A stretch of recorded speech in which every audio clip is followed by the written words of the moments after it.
Hello everyone and welcome to Starscream's Ghost, a Transformers podcast, your episode-by-episode podcast guide through the classic Transformers Generation 1 cartoon.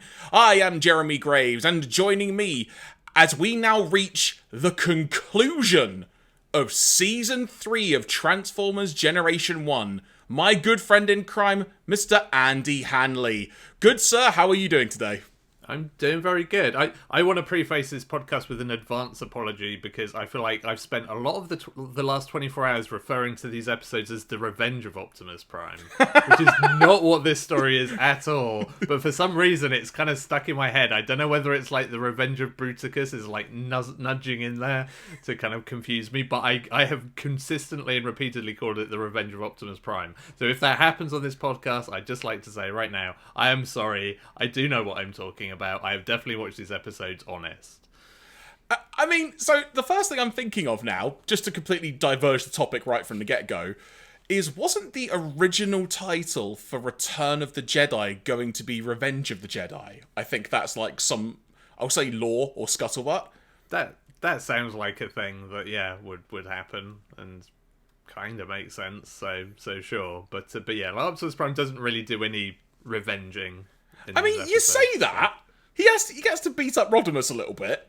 Yeah, well, I mean, yeah, that's kind of, you know, that's a little bit different, but yeah, there you go. But yeah, we're at the end of season 3, so I'm really excited to, like, you know, get through all of the masses of season 4 that we have to look forward to. Oh wait, it's only 3 episodes. Exactly. We will touch on that a little bit later, but we've already alluded to it, so let's just clarify it for the sake of continuity in our podcast here. Today, we will be discussing the final 2 episodes of Season 3, that being episodes 29 and 30, the Return of Optimus Prime 2-parter story. But before we get to that, a little bit of quick housekeeping. If you are a first-time listener, thank you very much for joining us, and we hope you enjoy the show.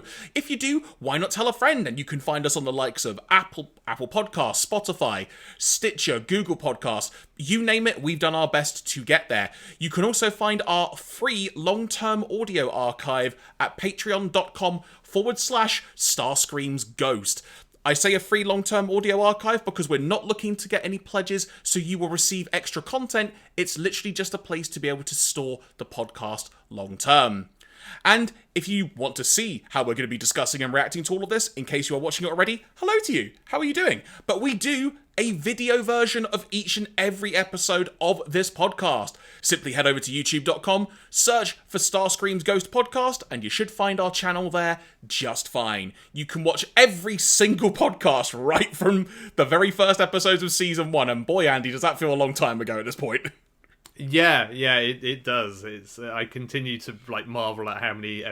See what I did there, Marvel. I continue to marvel at how many episodes of Transformers we've somehow managed to watch. Because I mean, I think as I said at the start of this whole thing, for a long time I'd wanted to just sit down and rewatch all of OG G1 Transformers, but had never quite found the motivation to do it. So yeah, we're almost there, and it's almost a thing that I've actually managed to do.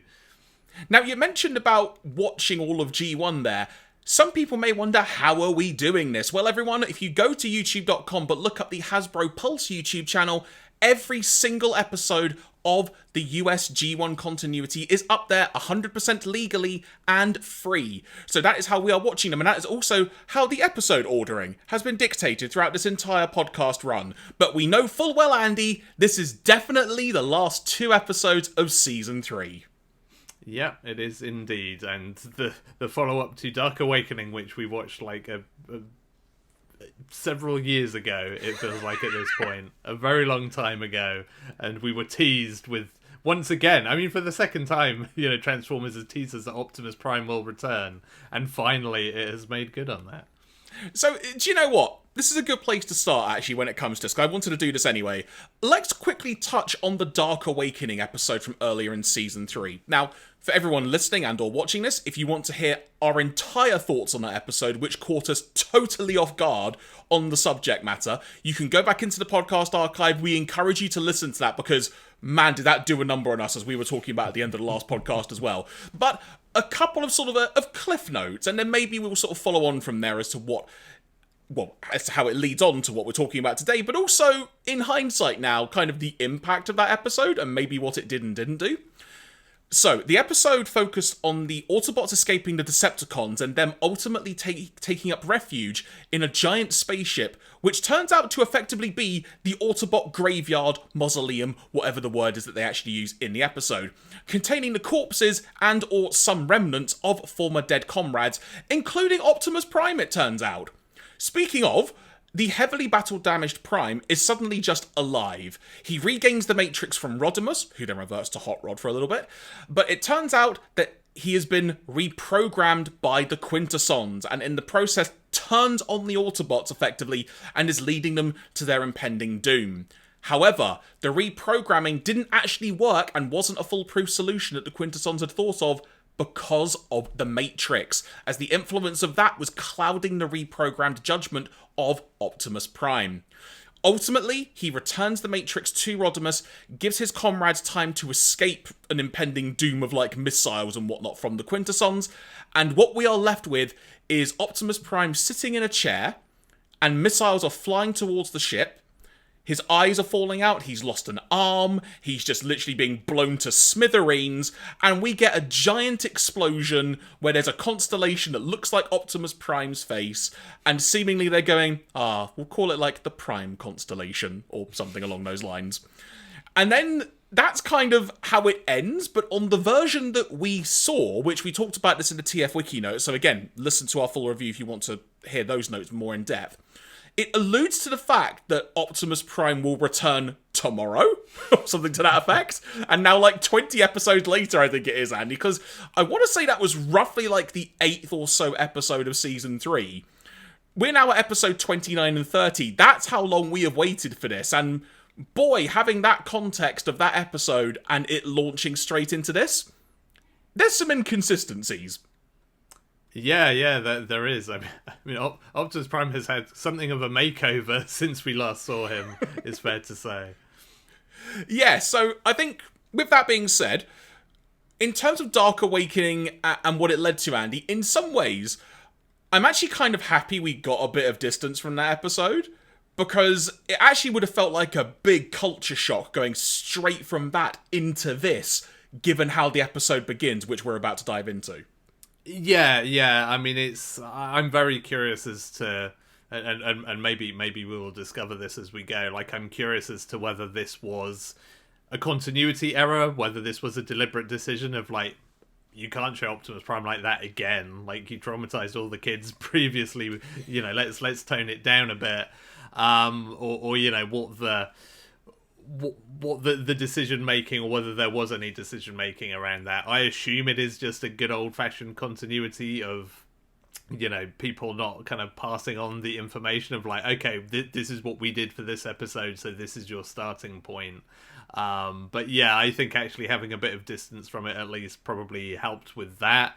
Kind of curious to see, like, you know, this episode also takes us back to sort of other bits of backstory from prior in the series as well, which one of the few things I had not recalled about these episodes, as it turned out, is like, oh yeah, this is sort of, you know, a bit of sort of not really deep lore, but kind of, you know, stuff that had happened in earlier episodes coming back around into this little story, which is quite a nice little touch, to be fair. Yeah, and pun intended for how this ultimately ends, by the way, which I won't spoil entirely now, but some people will probably figure out what I mean by that.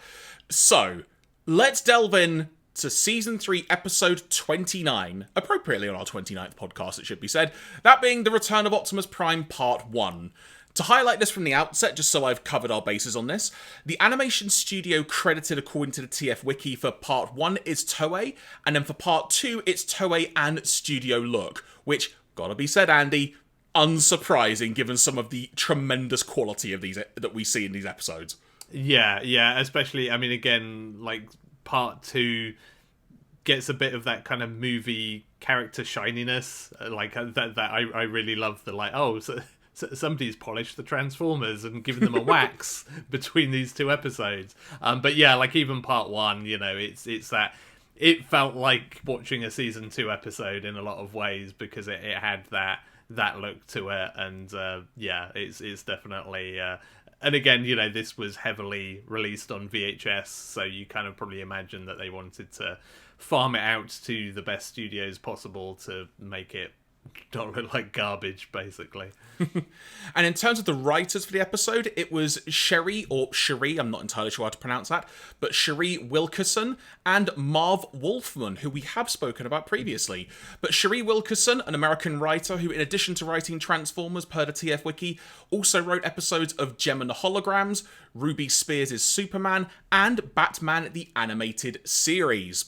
Now, I think when it came to Marv Wolfman, it was previously relating to a screenplay credit, if memory serves. I know it wasn't actually an episode he had written / or it may have been a directed one. Memory's gone off the brain right now, but there we go. But Wolfman is a legendary comic book writer, known for his work on the likes of the new Teen Titans and Crisis on Infinite Earths, but also has a number of co-creator credits on a number of classic characters, such as, from the DC Universe specifically, Deathstroke, Cyborg, Raven, Starfire, Brother Blood, and then as we move into other elements of comic lore, if you will, you've also got Bullseye, Blade, lots and lots of stuff. Even Tim Drake, one of the Robins in the Batman universe as well, going back to DC for a second. The Nova Corps in Marvel, a heck of a lot, to say the least. And in terms of Marv Wolfman, not only co-wrote these particular episodes, Andy, and as mentioned has been involved in other episodes, also was involved in writing some episodes of Beast Wars and Beast Machines. Okay, interesting. So it's actually got a bit of a through line as well. And in fact, a little extra credit, story editor on the last part of Season 3, it's noted on the TF Wiki. So that would allude to what I was talking about a second ago. So, The Return of Optimus Prime, Part 1. We begin on a deep space mission with a ship that we come to learn is named Solaris. And the two pilots on board are testing a new heat and radiation-resistant alloy that they have developed. The two scientists in question, Jessica Morgan and Gregory Swafford, I think the name was. It was really weird to try and write that down with how it's pronounced. They detect a ship on their radar, which is on a collision course with a planet, which blatantly looks like an asteroid, just saying. But they detect life signs on board, and there's one life sign. Optimus Prime. Already, Andy, little bit of a continuity issue here, seemingly. Yeah, I mean, I do question, what constitutes a life sign here, because that doesn't quite add up, but okay, we'll run with that at least, because otherwise, everything falls apart within the first 30 seconds. And on their monitor, they see who is inside. That's how they realise it's Optimus Prime. We see him basically sitting in the exact same position we saw him in at the end of Dark Awakening, albeit with seemingly no battle damage whatsoever, a nice new coat of paint, still got an arm and an eyeball as well, Andy. So, all things considered, he's done really well after that explosion at the end of Dark Awakening. Yeah, I mean, the power of the Matrix. I don't know. I'm very much struggling. Unicron magic. Yeah, very much struggling to make this continuity work in my head. I will confess. Like it's maybe the equivalent of like when one of your Transformers toys broke and then suddenly like your mum takes it away and brings it back and it's fine.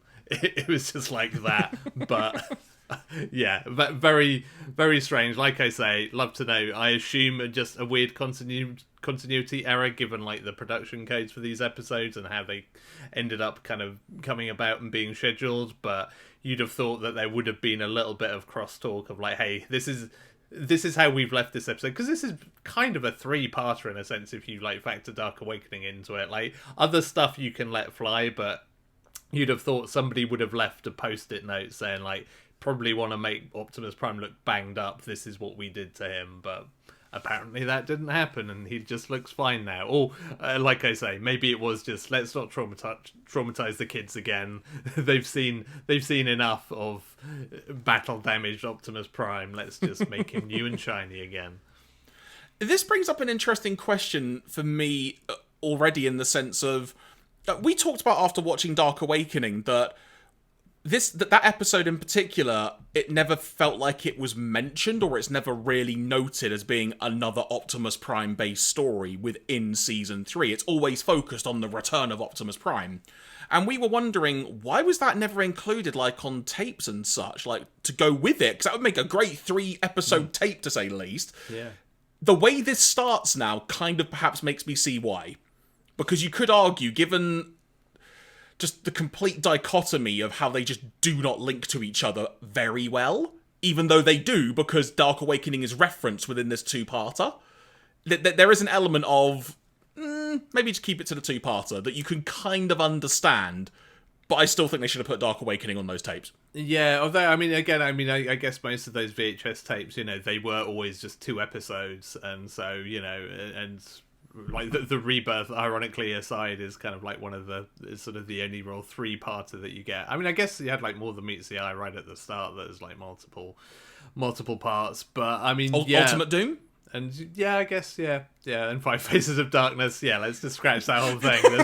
There's quite a lot of multiple part episodes. But yeah, like typically quite a lot of them are only 2-parters. So yeah, I mean, there maybe was an argument that was made there of just like, we want this to stand alone as as a snappy 2-parter to end the season and bring all the kids back for season 4 so it can have another 30 episodes. So yeah, you got one of the numbers in that number you just said, right? Yeah, exactly. So yeah, maybe there was just a sort of like a decision that this should be a clean break and let the kids join them together if they've seen them all, but otherwise, like if you're just watching Return of Optimus Prime, which certainly like that was the interesting thing for me, kind of watching these episodes. I knew I'd seen these episodes before as a kid. I don't think I appreciated quite how many times I think I've maybe seen them, because these 2 episodes felt like a constant state of deja vu of just remembering every scene and every little bit of this, and lots of quotes and moments of like, oh yeah, because maybe I did actually own this on VHS. I didn't recall owning it, but, I recalled at least sort of renting it and watching it. But maybe I had, maybe my best friend at the time, who was also, massively into Transformers, had it and we watched it a bunch. But, yeah, I was kind of surprised, even compared to other episodes, that I'd definitely seen before, like the clarity with which I remembered a lot of the scenes and what happened here was kind of surprising to me, of like, oh, I must have actually watched this quite a few times for it to sink in that much. From here, we now get the start of what is going to be a very big recurring theme in this, more in part 1 specifically, but it does carry on for obvious reasons into part 2. Gregory, one of the 2 scientists that I mentioned on board the Solaris ship, it turns out that they have encountered Optimus Prime before, and we see flashbacks of when his face was scarred, and I'm putting scarred in inverted commas, because it's the equivalent of, like, if you're a child dressing up to go to, like, a pirate-themed party and you need to have a scar drawn on your face. You have, like, the curved line with a couple of extra lines horizontal to it. That's the scar, but still, I understand. I understand his trauma, as it were. Now, so he was scarred in a previous scuffle between Optimus Prime and, talk about a throwback, Andy, because we see footage of Megatron we've never seen before. Yeah. Now, Gregory blames what happened on Optimus Prime specifically. Despite Gregory's reservations, he is talked into helping Jessica rescue Optimus Prime's body. Actually, wait, time. Andy, I feel the need to do a bit of clarification before I progress with this. Because Optimus Prime, we may have had this exact same discussion in Dark Awakening, in which case please refer me to the archive of our podcast. But do we just refer to him as Optimus now until he has the Matrix again? Or can we still call him Prime? Because they still refer to him as Optimus Prime occasionally, but there was part of me that wondered, do you just call him Optimus? Or is it like, when you're President of the United States, you're just kind of called President forevermore, sort of thing? Yeah, I mean, because if they're really going for that properly, and you're going with the Rodimus Prime Hot Rod comparison, he should be called Orion Pax when he's not Optimus Prime, when he doesn't have the Matrix. And given everyone still calls him Optimus, I mean, I guess we still call him Optimus Prime, Optimus Sub Prime. I don't know. Take your pick. But for this, I'm glad we've had that discussion. But for the sake of just recapping, I'll just call him either Optimus Prime, or I won't call him Prime because that'll get confusing in a minute. It'll be one or the other. So, despite Gregory's reservations, he is talked into helping Jessica to rescue Optimus's body before the ship that his body is on collides with the planet they mentioned. Donning spacesuits and flying aboard, we see Gregory clearly has got some very deep-rooted problems with robots, let alone Transformers based on dialogue he's saying. For example, "All robots are alike, Jesse. Why do you insist on risking your life?" Then we find out they've got 5 minutes in which to get Optimus's body off of the ship. 5 minutes, Andy, which has got to be said, it's the most rapidly decreasing 5 minutes I've ever seen. But I love the way they kept, doing something, looking at a watch, another minute had gone by. It was a really fun little montage there. Yeah, it's almost a weird, why didn't they make it oh god, we've only got 2 minutes, and then they could have made it a sort of a more real-time thing. It felt very strange that they picked 5 minutes, and then they're like, 5 minutes, and then they look back at the watch after saying that, and it's at 3 minutes. And it's I don't know. I mean, I guess space, time dilation, again, I'm here to make excuses for the writers here, but yeah, time dilation is a thing in space, so maybe they were travelling close to the speed of light or something. So they're trying to get through to 5 minutes. They eventually are able to move Optimus Prime's body. I will say, Andy, I don't know how gravity works on that ship, but I'm not going to question it, because I did wonder. They're being very strong, but whatever. They get back to their ship, Prime's body is on there, and the now deserted ship that Optimus was on collides with the planet in question, and in turn, this impact also causes a supernova of sorts, but crucially, their ship survived, which means that their experiment of that new alloy that they're testing was a success. But in the process of all this, Gregory notes that it seems that some kind of spores have appeared from the explosion. But Jessica, at this point, is pretty much just really happy and is like, "Not to worry, let's go back to Earth." Upon their return to Earth, we are introduced to Jessica's father, a scientist by the name of Mark, I think it was. His name is literally mentioned once in this two-parter, Andy. Eventually I caught it, but it's mentioned once. I think at some point he's referred to by his surname. It's no, I need first names. That's how I roll. That is fair. Yeah, I didn't even spot that instance. I don't think it was just Gregory and the other guy for me. So Mark is studying the spores, and he learns, Andy, quote, "These spores are definitely alive." which I thought was a wonderful, very simple yet to the point quote. But it also turns out they are incredibly contagious and are like a viral agent. And this manifests hatred. That's the exact words that are used. And destructive urges onto whoever they contaminate. "Don't you see how crazy this is?" says Jessica. "Get rid of those spores, shoot them back into space. If they contaminate people, they could make World War II look like a schoolyard brawl." That was a good quote. The humans don't have long to dwell on this discovery, however, as suddenly, Andy, the Terracons just appear, because why not? They've been sent by Galvatron to steal this heat-resistant alloy, and begin attacking the lab.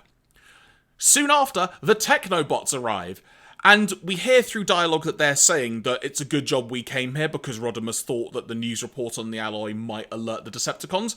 A fight ensues.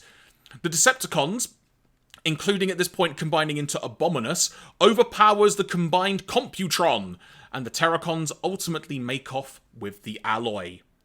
However, there was a lot of rubble and debris and falling things happening inside the building, and there were 3 humans inside. A piece of falling rubble gravely injures Jessica. Her father pretty much loses it, kind of unsurprisingly, and does not want them to help her at all because he says he can do it. And he's then caught off guard when the ambulance that Jessica is loaded into is a Transformer. I think at that point, Andy, he was sent over the edge. Yeah, that's fair. The interesting thing is a lot of this kind of part of the episode draws parallels with, and I don't know whether this is deliberate or not, but it draws parallels with the whole Circuit Breaker arc of the Transformers UK comic, where it's a different relationship. It's BlackRock is kind of this oil baron. I mean, it kind of is right there in his name. But basically he has this genius assistant working for him who's Jessie, I think her name is, who basically, it's a similar thing. She gets injured in the midst of like an Autobot Decepticon battle. I think she gets taken away in Ratchet, where they're like, oh, the ambulance is here, and they're suddenly like, wait, the ambulance has no driver. That was also a robot. And it hits on, that whole arc kind of hits on a lot of similar themes of like, all the robots are the same, like, you know, not identifying Autobot versus Decepticons. And then what happens next here is also kind of similar in terms of, not quite in how it turns out, but, you know, you sort of end up with the injured party being sort of supplemented with technology to kind of, you know, allow them to function and to walk again. The difference is that in Circuit Breaker's case, like, she basically like wages war against all Transformers, which is like, for a moment here I was like, oh, is this where we're going with this? Oh no, this isn't how this pans out. I remember now. But yeah, it's interesting that there are some sort of broad strokes here that feel like that somebody had maybe read those comics and been like, there's some interesting ideas, I want to play with these in a different way. Now, I do want to also add that after the father, whatever his name is it Mark? I've totally forgotten. The father. Gregory is the father. No, it's not. Isn't it? No, Gregory was the scientist on the ship with Jessica. Oh, okay. And this is already a problem if we're losing this. Jessica's father, Mark, that's how I wrote it down, so there we go. So he did have a very great quote, which ironically, he actually name-checks Gregory, but he said after what happened, "I hate them, Gregory. I hate them all!" And then Gregory follows up as he's reaching down by some rubble with the following. "Look, we're not helpless. We can get even with them. We can use the spores, make the robots hate and destroy each other. Remember, we have their leader. We have the body of Optimus Prime. When we're done, the new Optimus Prime won't be the Autobots' leader. He'll be their destroyer."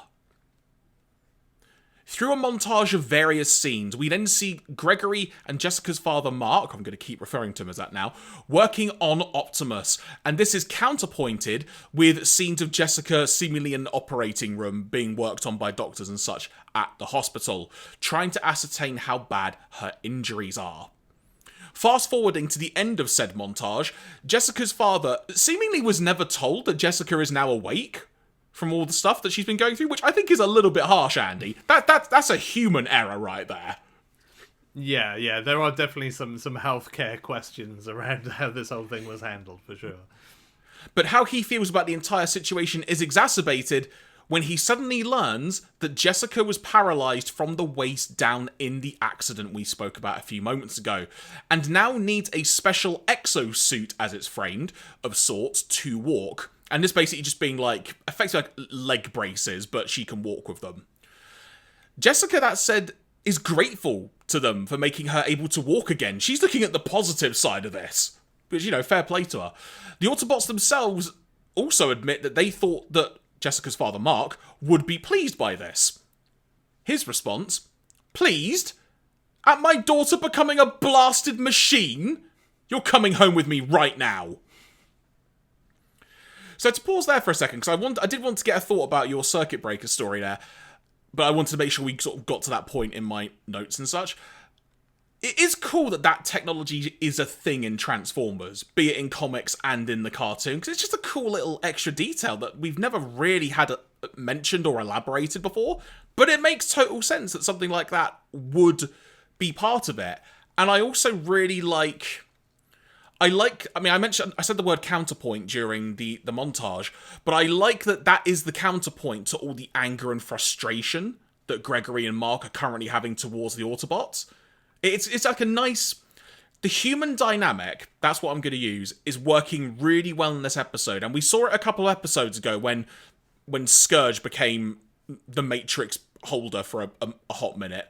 When the humans in Japan were getting really annoyed at the Transformers then. There's been little elements of this creeping in, and this almost feels like the culmination of that in quite a big way.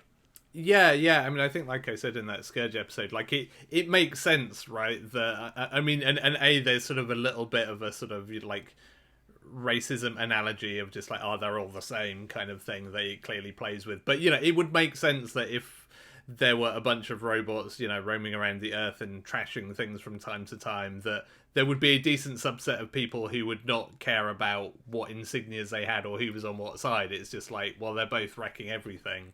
And so, yeah, like I always like it when Transformers plays with that, because I think it is like an interesting story beat. And yeah, like this is handled in quite an interesting way, where you have that kind of dichotomy between, Jessica and her father in terms of how they both look at this. Like the tech side is sort of interesting because obviously this is like 2006, so it's not really made clear whether this is it's made to feel like this is kind of an unusual thing, that's like a Transformers designed this kind of thing.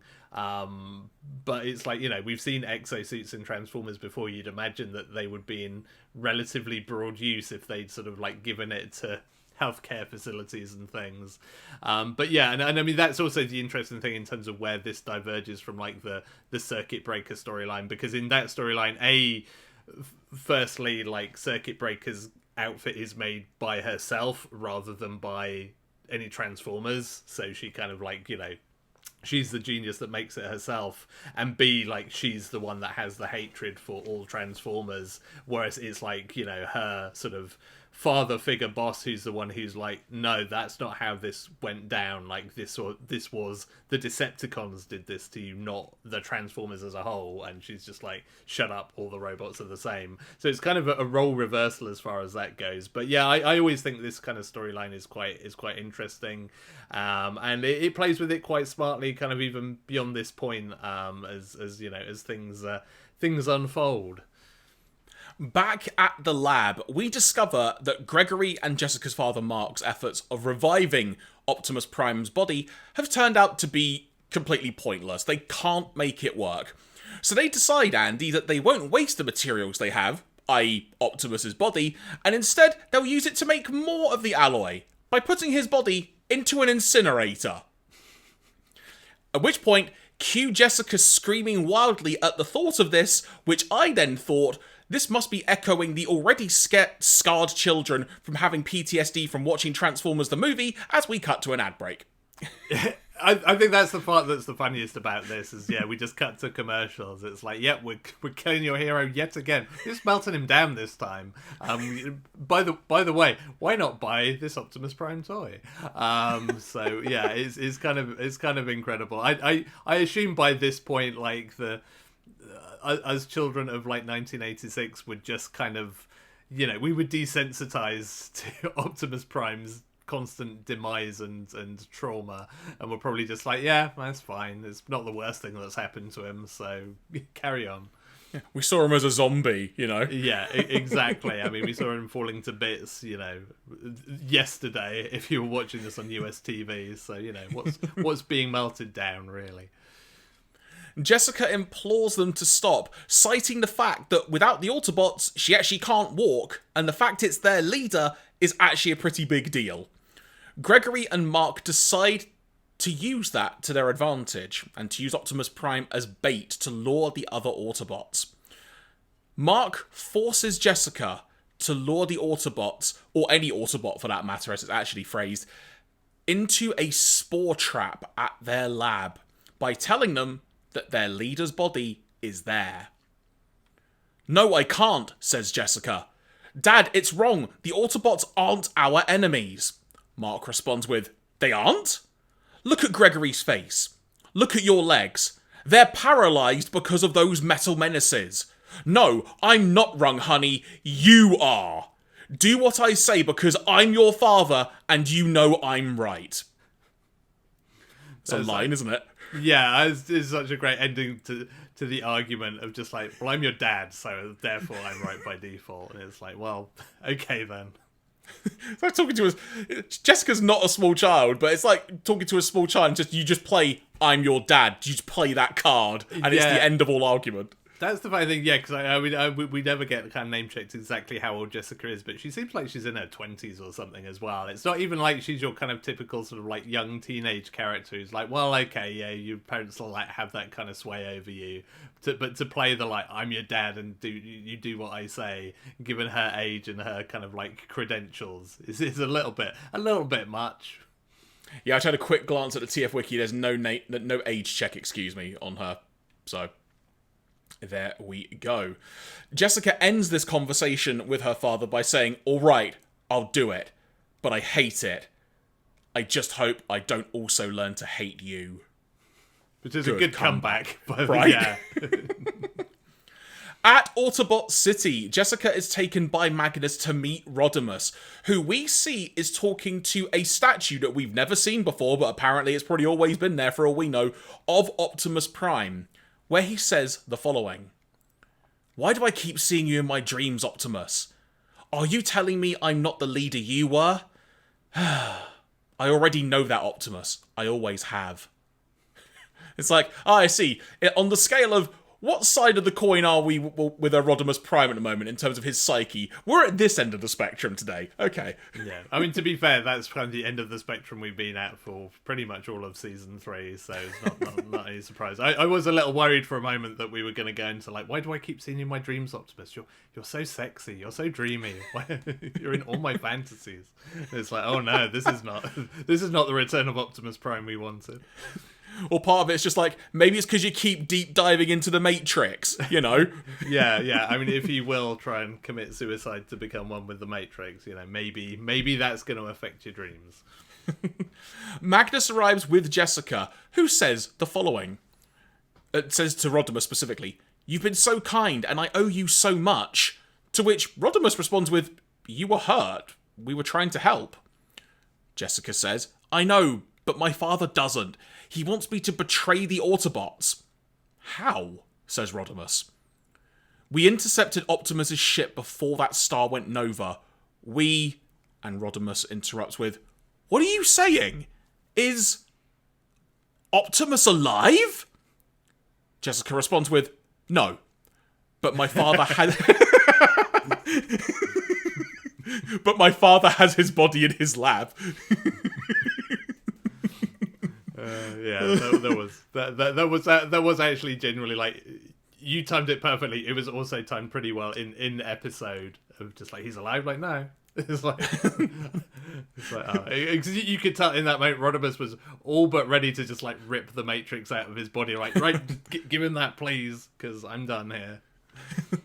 Rodimus immediately insists, despite knowing full well this is a trap, that they recover Optimus. He doesn't care that it's a trap and summons the aerial bots, the protector bots, the throttle bots. Who? Don't know, but that's the only time we see them.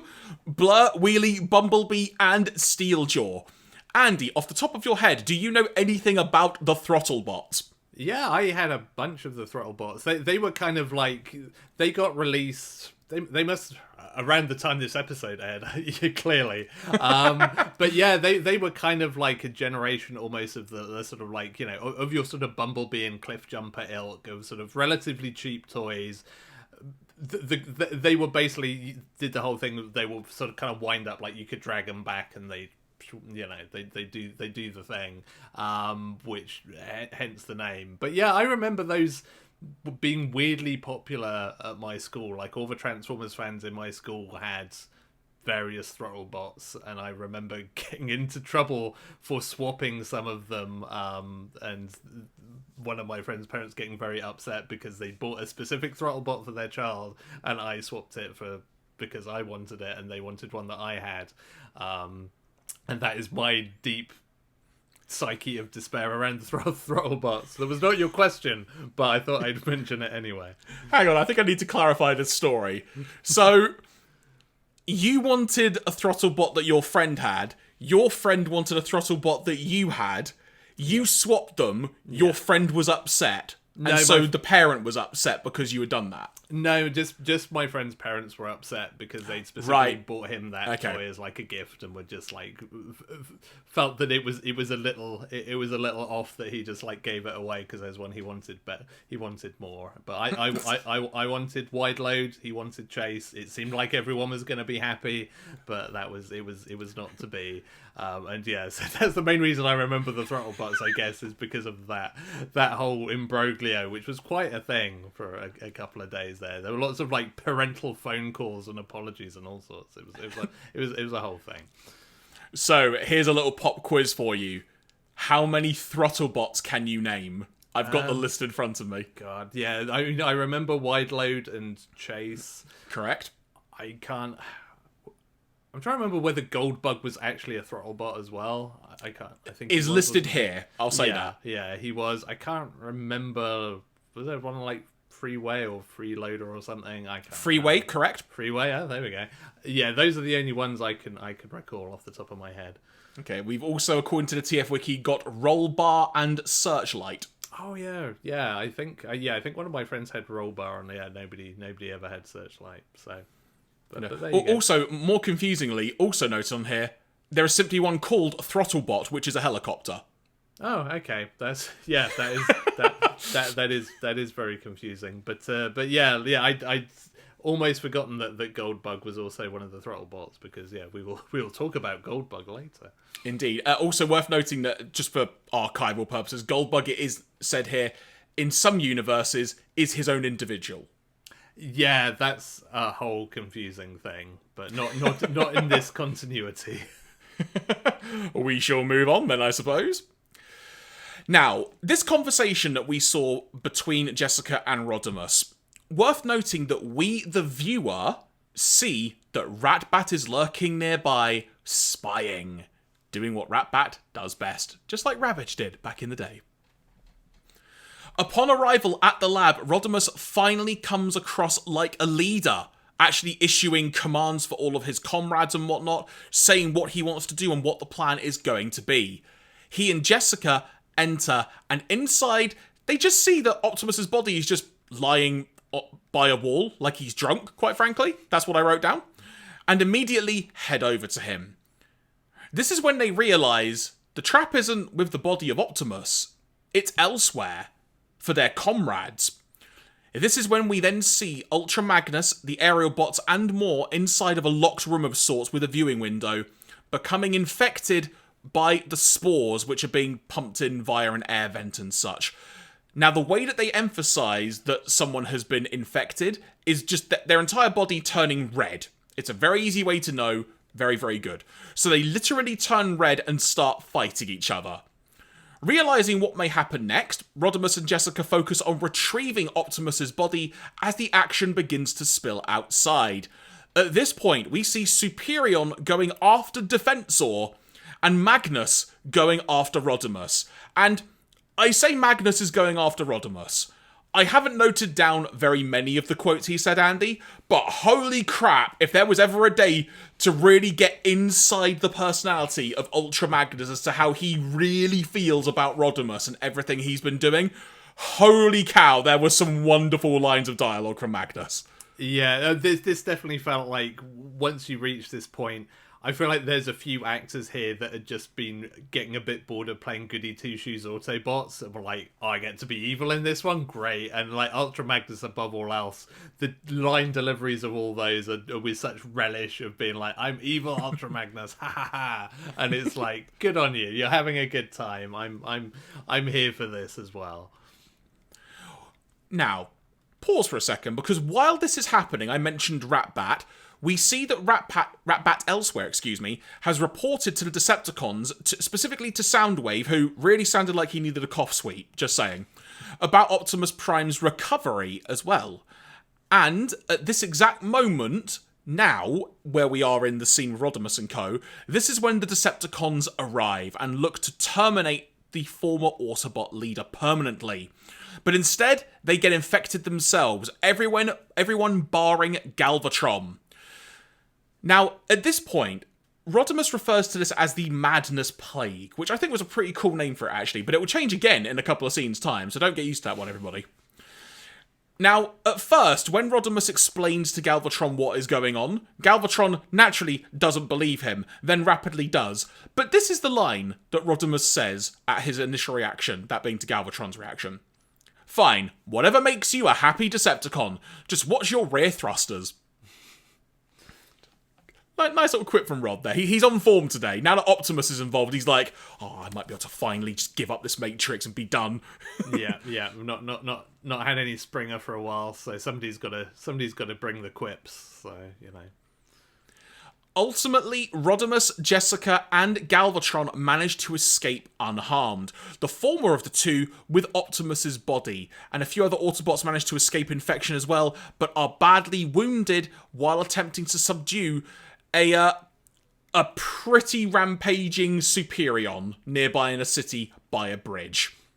Yeah, I think that's one of the things that, as a kid, and I think even watching this today, like, really sells you on this concept of, like, everybody getting infected with this madness plague, is, like, given that one of the first to succumb is, like, a combiner, and that's just like oh no, this isn't gonna end well. Like, it's not just kind of the little guys, the sort of, you know, the small fries. It's like straight away you're getting massive robots that are just going to go on a complete rampage, and it's like, it really sells you on, like, the dire straits from minute one of, like, oh, these are not the Transformers that you would want to be infected with this thing. This is not good. Yeah, it really ups the stakes and really puts into perspective everything. And in some ways, given the writing team that we've got on this two-parter, it wouldn't surprise me if a lot of the comic writing influences come into that, of how do you put across a villain or whatever the big bad is for this particular story. Yeah. And you really need to up that ante. Yeah, I mean, it's interesting, actually, because, you know, one of my thoughts, like, rewatch this episode is, this is the kind of storyline that I'm always a bit of a sucker for. Of, like, again, we've talked about this in the past, where you have the sort of, everyone has to join forces because there's a problem that's bigger than any individual faction, which I always enjoy. But also the kind of, you know, there's a sort of rampaging disease that is just, like, striking out at everybody, that I always like. And watching this episode, I realized that might have actually come from watching this story for the first time when I was a kid. That it was like, oh wow, this is, like, a really big deal, and, you know, it really has a kind of tension to it, because it's, you know, you get touched, you're done. Like, it's not even the kind of, like, you know, your typical zombie thing of, like, oh, you know, you've got a certain amount of time. It's like, as soon as anybody makes contact with you that is infected, that's it, you succumb as well. And so, yeah, there are really high stakes, and some of this is also down to the animation, where there are really good shots where, like, somebody almost manages to lay a hand on, like, Optimus or Rodimus or somebody, and you're just like, you kind of visibly tense of, like, oh, are they gonna, oh, just got away with that. And, like, it really, yeah, all of that tension is really well kind of played out right the way through kind of these two episodes, in a way that, you know, Transformers, due to its running time and various things, it's difficult to have real dramatic tension. And, you know, it's like the like Megatron's master plan, where they fired all the Autobots into the sun. Like, that was an episode that did it really well, in terms of, like, you know, that the Autobots aren't all going to die in the sun, but, you know, it makes you believe of, like, oh, this is going to happen, this is it. And this is another good episode of just, like, there are points where it feels like it's intractable and there's no way back, and it's like, no, this is, how do you fix this problem? This is impossible. You're gonna get overrun. And it's really good at making it compelling, because it always has that tension to it. Yeah, I'm trying to think of the way to phrase this. I actually compare this, when you think about it as this being a children's cartoon and such, this is basically playing a game of tag or it in the playground. Yeah. Literally, because instantly you're on the other team as soon as you're it. Yeah, and I think that's a nice thing as well. Yeah, like, it's easily understandable. Again, it's a thing that sometimes this kind of storyline does, not wrong necessarily, but, you know, there are a whole bunch of rules and kind of get outs and things. Whereas this, yeah, like, it's very simple. Like you say, it is a kid's game of, like, yeah, tag your it. And that just makes it far more immediate. You don't have to explain it to anybody. Again, the whole turning red visual language, like, is super powerful for that as well, because it's like, there's not even any of that, like, oh, are they or aren't they? It's like, no, you can tell straight away. Apart from, I think, one or two shots where they miscolored characters, but that's a whole other story. But yeah, like, everything about it is just, like, the visual language of it is really strong as well. We then go to Autobot City, where Rodimus pleads with Wreck-Gar, who, gotta be said, is in full movie quote mode at this point. Holy cow, there's some great dialogue. Is pleading with Wreck-Gar to try and repair Optimus Prime. But But Retgar says that Prime is too far gone even for Junkion medical experience. This kind of summed up perfectly, Andy, by the line of, "I'm a doctor, not a forklift." Which, yeah, I really enjoyed. But yeah, it's good to know, like, having seen them put together like a completely exploded to smithereens Ultra Magnus, that there is a point where you're too far gone for the Junkions just to glue you back together. Yeah, I mean, it's probably because he's been a zombie, you know? Yeah, well, that's the thing. You could argue there's like a time frame there, right? Of like Ultra Magnus had been like, blown up for like 5 minutes, whereas, Optimus Prime had been dead for like a year plus, not including zombie time. And also been reprogrammed by the Quintessons as well, so that's probably a whole dealia bob as well. Probably doesn't help. In a desperate... This now being a desperate situation, Rodimus contacts Skylinks and orders him to locate and bring back a Quintesson, who, based on dialogue from Skylinks, we hear that they are hiding in the far reaches of the galaxy. It's not especially elaborated why at this point, but that will become clear as we go on. And the reason is because Rodimus quite rightly says that he remembers that they had restored Optimus to life once before. He then sets about disconnecting Metroplex to keep the city from becoming infected. However, just as he is finishing the final steps to do so, we see in the reflection of the monitor an infected Ultra Magnus appearing. And we get that moment you just mentioned, Andy, about him trying to tag Rodimus but just missing. Kind of a little game of tag and it there.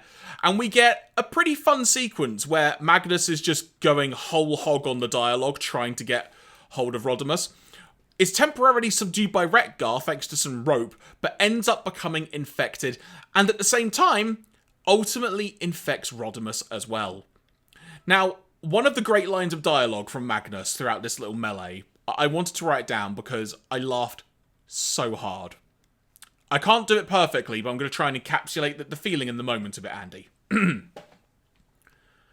"You can't escape, Rodimus! I can track your gas fumes anywhere!" Which sounded kind of creepy and stalkery, to be honest. I know, right? Talking about like the inner Ultra Magnus is like, "I'll follow you anywhere, Rodimus," which is a little bit weird. But yeah, like also kudos, like again, vivid memories of this as a kid has been like my favorite line from Retgar of like, "I'm a pepper, wouldn't you like to be a pepper too?" as he touches Rodimus Prime, which is absolutely fantastic. And I think even as a kid, I didn't realize that was like a US Dr. Pepper ad thing. But later was it really? I didn't realise. I just thought for like a red pepper. Yeah, no, it's like it was the Dr. Pepper kind of like slogan / song from the 80s was like, "I'm a pepper, you're a pepper, he's a pepper, she's a pepper, wouldn't you like to be a pepper too?" Which also gets referenced in the movie Short Circuit, which was like one of my favourite movies as a kid. And so yeah, there's the circle of life / Dr. Pepper in one thing. But it's like it's such a perfect line for that, given that they're turning red, and somebody must have been really pleased with themselves when they came up with like what does Retgar say, like what's a good like movie or TV quote for this, and someone's like, I got the one for you. We then fast forward in the story a little bit. We get a news report from a TV station, KSUN, for anyone that's curious, now referring to what has happened as the hate plague. We've upped the ante on the wording here. And apparently it has spread like wildfire across the planets, but to humans as well. We see scenes of chaos and destruction unfolding in Washington, D.C. and elsewhere around the world. The plague has even managed to make its way off-world, sending the Quintessons into hiding. Now, it should be said, the news report didn't say that, but that's where we find out the Quintessons are in hiding. Because we then joined Skylinks, finding a Quintesson being chased by a bunch of infected Sharkticons, and effectively does a bit of a barter of, "I'll save you, if you can revive Optimus Prime, please." And then the Quintesson effectively goes, "Fine, sure, just get me out of here." Yeah, I do have a question as to how this plague got off-world. Like, we never really get to see or comprehend how that has happened. Again, I guess you could argue the spores were just everywhere, but then it's like, well, maybe the whole Optimus Prime plotline was not required because it would have just spread anyway. Because, yeah, that's never clear, especially given that they're in the deepest reaches of the galaxy. It's like, well, I don't know. I don't know quite how this happened. There's some kind of like super spreader event, clearly, but I mean, the Sharkticons are effectively the grunts in Transformers lore, right? So Yeah. maybe they just... Someone just like you said, was at like a spreader event and just kind of got ill and eventually felt bad. Yeah. One of the Sharkticons was at a Transformers convention, like touched, somebody else, and yeah, before you knew it, the whole of the Quintesson planet also infected. The Quintesson warns that should anything go too awry during the process of trying to revive Optimus, that there is a good chance that he will never live again. And then in one of the more funny moments, like, the Quintesson... Optimus Prime's body's effectively, like, on a table. And the Quintesson is, like, fine-tuning Optimus. And there's a moment where... I think it's one of his arms just suddenly punches Skylynx in the face, and Skylynx just goes flying. It's just a really fun moment. And then suddenly as well, Optimus Prime is lying flat, and then his legs are just suddenly at 90 degrees pointing up. And the Quintesson just goes, legs are operative. Yeah. That whole montage is actually a pretty good little bit of comic relief, because there's another bit where like the Quintesson's like, oh, give me more power, and then like Skylynx just cranks the power up, and like Optimus Prime just starts catching fire. He's just like, no, not that. That's too much power. And yeah, that whole bit is actually surprisingly. It's almost one of those surprise that Hasbro signed off on it kind of things. It's like, you're messing around with Optimus Prime here and just making him do all this goofy stuff and catch fire. Like this feels like the sort of thing that would get disapproved potentially, but they went with it, and yeah, it's quite enjoyable after all the serious fare. Just like, yeah, okay, we can have a bit of goofing around time here too. We then see the body of Optimus Prime on a chair of some kind, where he'll seemingly be juiced up with power, as you were just alluding to. It's touch and go for a while, but eventually the Quintesson manages to pull through, and Optimus Prime is fully restored to life, declaring, quote-unquote, no force in the universe can stop me. Yeah, it's like, Jesus, a bit boastful, aren't you? I mean, you've been dead for the last year, like, nobody can stop me. It's like, I think Megatron did, but okay. So, we'll get on to how that ended in a second, but it's just occurred to me what you were saying, that you were surprised that Hasbro signed off on that scene. It makes you wonder what their mindset was really like come the time that this particular two-parter was being written, because we talked about it on the podcast we did with the movie, where they didn't realise just how beloved Optimus actually was as a character to everyone who was a Transformers fan. And then when you think about it in that context as well, what they did to him in Dark Awakening is also pretty harrowing, and quite a screwy thing to do with the kid's mind as well when it comes to their perception of Optimus Prime. In some ways, Optimus Prime did always have that little moment of relief and calm, and I think that was like the moment you get in this episode, because Optimus would have just been like, come on, use the right amount of power. You could sort of imagine what his own reaction to it would have been. Yeah, I think this is also why this actually works pretty well as a two-parter, because yeah, you have all the kind of tension of like, this whole thing is running completely out of control, and like nobody can stop it. Like Rodimus Prime is gone now. He's away with the angry fairies. He's failed. Yeah. I mean, let's just say, yeah, he messed up again. So, but it is kind of like, there is this almost soothing point of just like, oh, well, Optimus Prime's back now. He'll fix it. And it works quite well. But yeah, I mean, the Hasbro mindset thing, yeah, I mean, this was very much, because that's the interesting thing, right, is that the Optimus Prime toy did return because they brought out Power Master Optimus Prime, but that didn't happen until after this episode was created and aired. So, like, I had a weird sort of recollection in my head, was like, oh, well, this was, to sell the new toy, but actually, no, like, this happened way before that. I think, weirdly, like, because we got everything on a delay in the UK, it's sort of like almost rolled around to being a like, hey, you can buy a new Optimus Prime toy thing. Like, I think they use like an image of Power Master Optimus Prime on the front of a lot of the VHS tapes and what have you. Remember the tape earlier in the podcast run that I showed? Yeah, Yeah, so, that is sort of weirdly ended up coming to pass. But obviously, this is not Power Master Optimus Prime. This is just OG Optimus Prime. And so, yeah, this was very much a, sorry, kids. We're really sorry we killed your hero. We've brought him back. Please forgive us kind of thing. More of a mea culpa to that than actually a toy cell thing. Which is sort of, kind of crazy that they felt, especially so long later, right? Because it's been like a year plus since the movie aired at this point, but they was clearly still very much of the mindset of we need to bring this character back, which says a lot about Optimus Prime's kind of stature and place in these things, I suppose. Yeah, having just quickly looked at the date on the TF Wiki, this episode aired on February the 24th, 1987. So when did the movie come out? Bear with me a second. Yeah, because that was summer '86, wasn't it? So we're yeah. I mean, I guess it's not so long, is it? Really, it's kind of more like almost 6-7 months. August '86, it says. Yeah, so, according to regular wiki. Yeah. So I mean, that's I guess not quite such a long time frame. The trauma was maybe still real at that stage.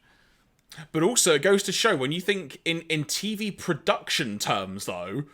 That must have been a very quick decision to turn that around if they needed to write the story and then animate it. Yeah, I mean, that does almost make me wonder whether there's a little bit of kind of urban myth there, and that they always intended to bring him back, and it was just the way that it was, because either way, I imagine even before they brought out a new version of him, it was probably a perennial toy seller, and so somebody would probably be like, well, are we really going to sell this many Ultra Magnuses and Rodimus Primes compared to this guy? Maybe we should bring him back at some point. But yeah, I don't know. It's a fascinating thing nonetheless to have a character so beloved and kill them in the first place and then bring them back again.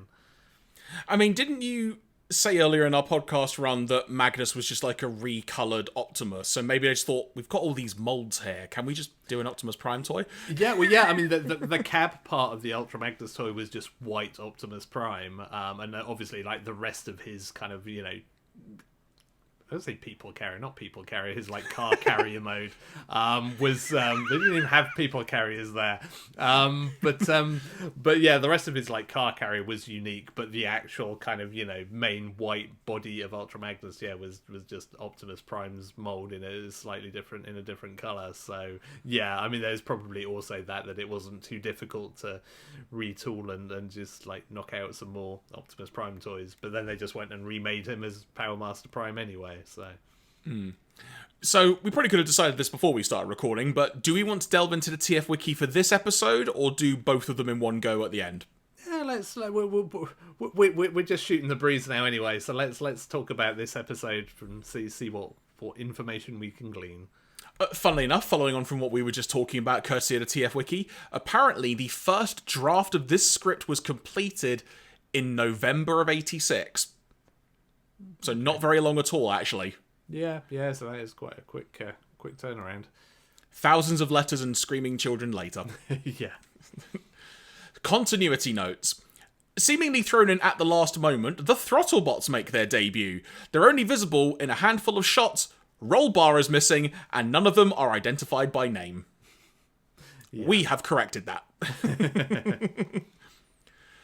So, the two scientists must have spent one hell of a long time repairing Optimus Prime if they managed to retrieve him from the Quintesson's detonator all the way back to Dark Awakening. Either that or Optimus died before his ship hit the detonator and his ship drifted precariously off course for the last several months. Yeah, let's go with that, I suppose. It's not clear what Rodimus means by disconnecting Metroplex. He apologises as though it's a terrible thing, leading to some fans to speculate that he was shutting him down for good. But he later says that Metroplex is safe, implying that he's just separated somehow. Yeah, I mean, I'd assume that, you can just sort of put him in standby, basically, and then it's okay. I mean, worse things have happened to Metroplex. Let's remember, his eyes got stolen the other episode, so he's not doesn't have the best of times in his city mode anyway. The hate plague can apparently infect any creature, both purely mechanical and biological. Yeah. I mean, that is made clear. I have no idea how the science of that works, but we'll run with it. Unicron magic. Yeah, exactly. The Autobots are implied to have created the exosuit for Jessica so she can walk again. One wonders if this technology could have been useful before now. And do you want to know what the hyperlink is to, Andy? Is it to Chip Chase's Correct. page? Because, yeah, fair point. I mean, again, you've got to assume that this was like a 2005 era invention and not like a 1985 era invention. So I'll give them that one. Like, I think it feels very clear that this was a recent thing. And, I mean, like, Earthlings have spaceships and travel in deep space and all sorts now, which they didn't in the original 85 series. So, technology has progressed in 20 years. Even though it occurs in a flashback, this is technically the last appearance of Megatron in the original American series. Yes, yeah, that is true. Real world references. First of all, they say Jessica mentions World War II. Yeah. I mean, that's probably the I don't know. Maybe it's not even the first time that's been referenced in Transformers, but yeah, certainly a rare occurrence. The TF Wiki has a page dedicated to World War II, I have you know. Yeah, it's important. So, quickly glancing at the page on the TF Wiki for World War II, in fairness, and this is correct, it is alluded to that in the Starscream's Brigade episode, where he creates his own little army, that they are from old war vehicles. So yeah, it's actually probably the second time it's been mentioned. Yeah, that was maybe what I was thinking about. Like, I felt like there'd been at least some oblique reference to it. So there you go. There we go. Now, courtesy of Wreck-Gar, some of those quotes that we were mentioning.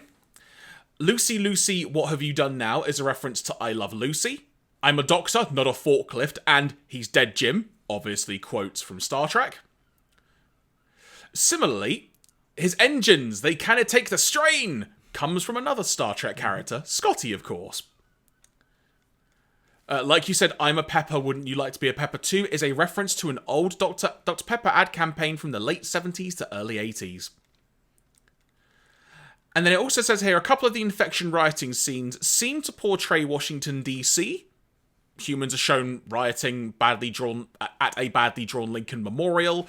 The monument that Defensor throws may be intended to be the Washington Monument, though it's awfully stumpy and shouldn't have a projecting cap on top. He throws it into a classically styled building, another common DC element. Continuity errors, right.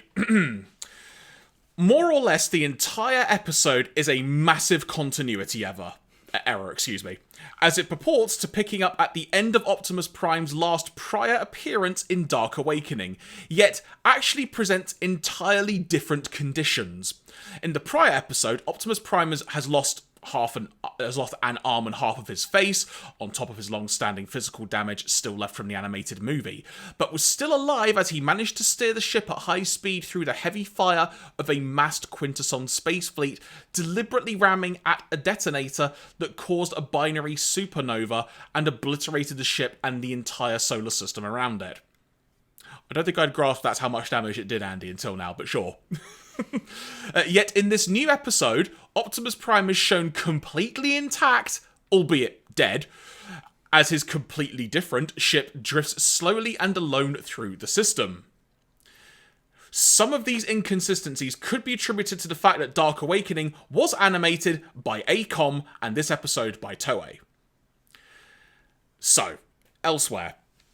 The original script addressed the events of Dark Awakening right down to his severely damaged state.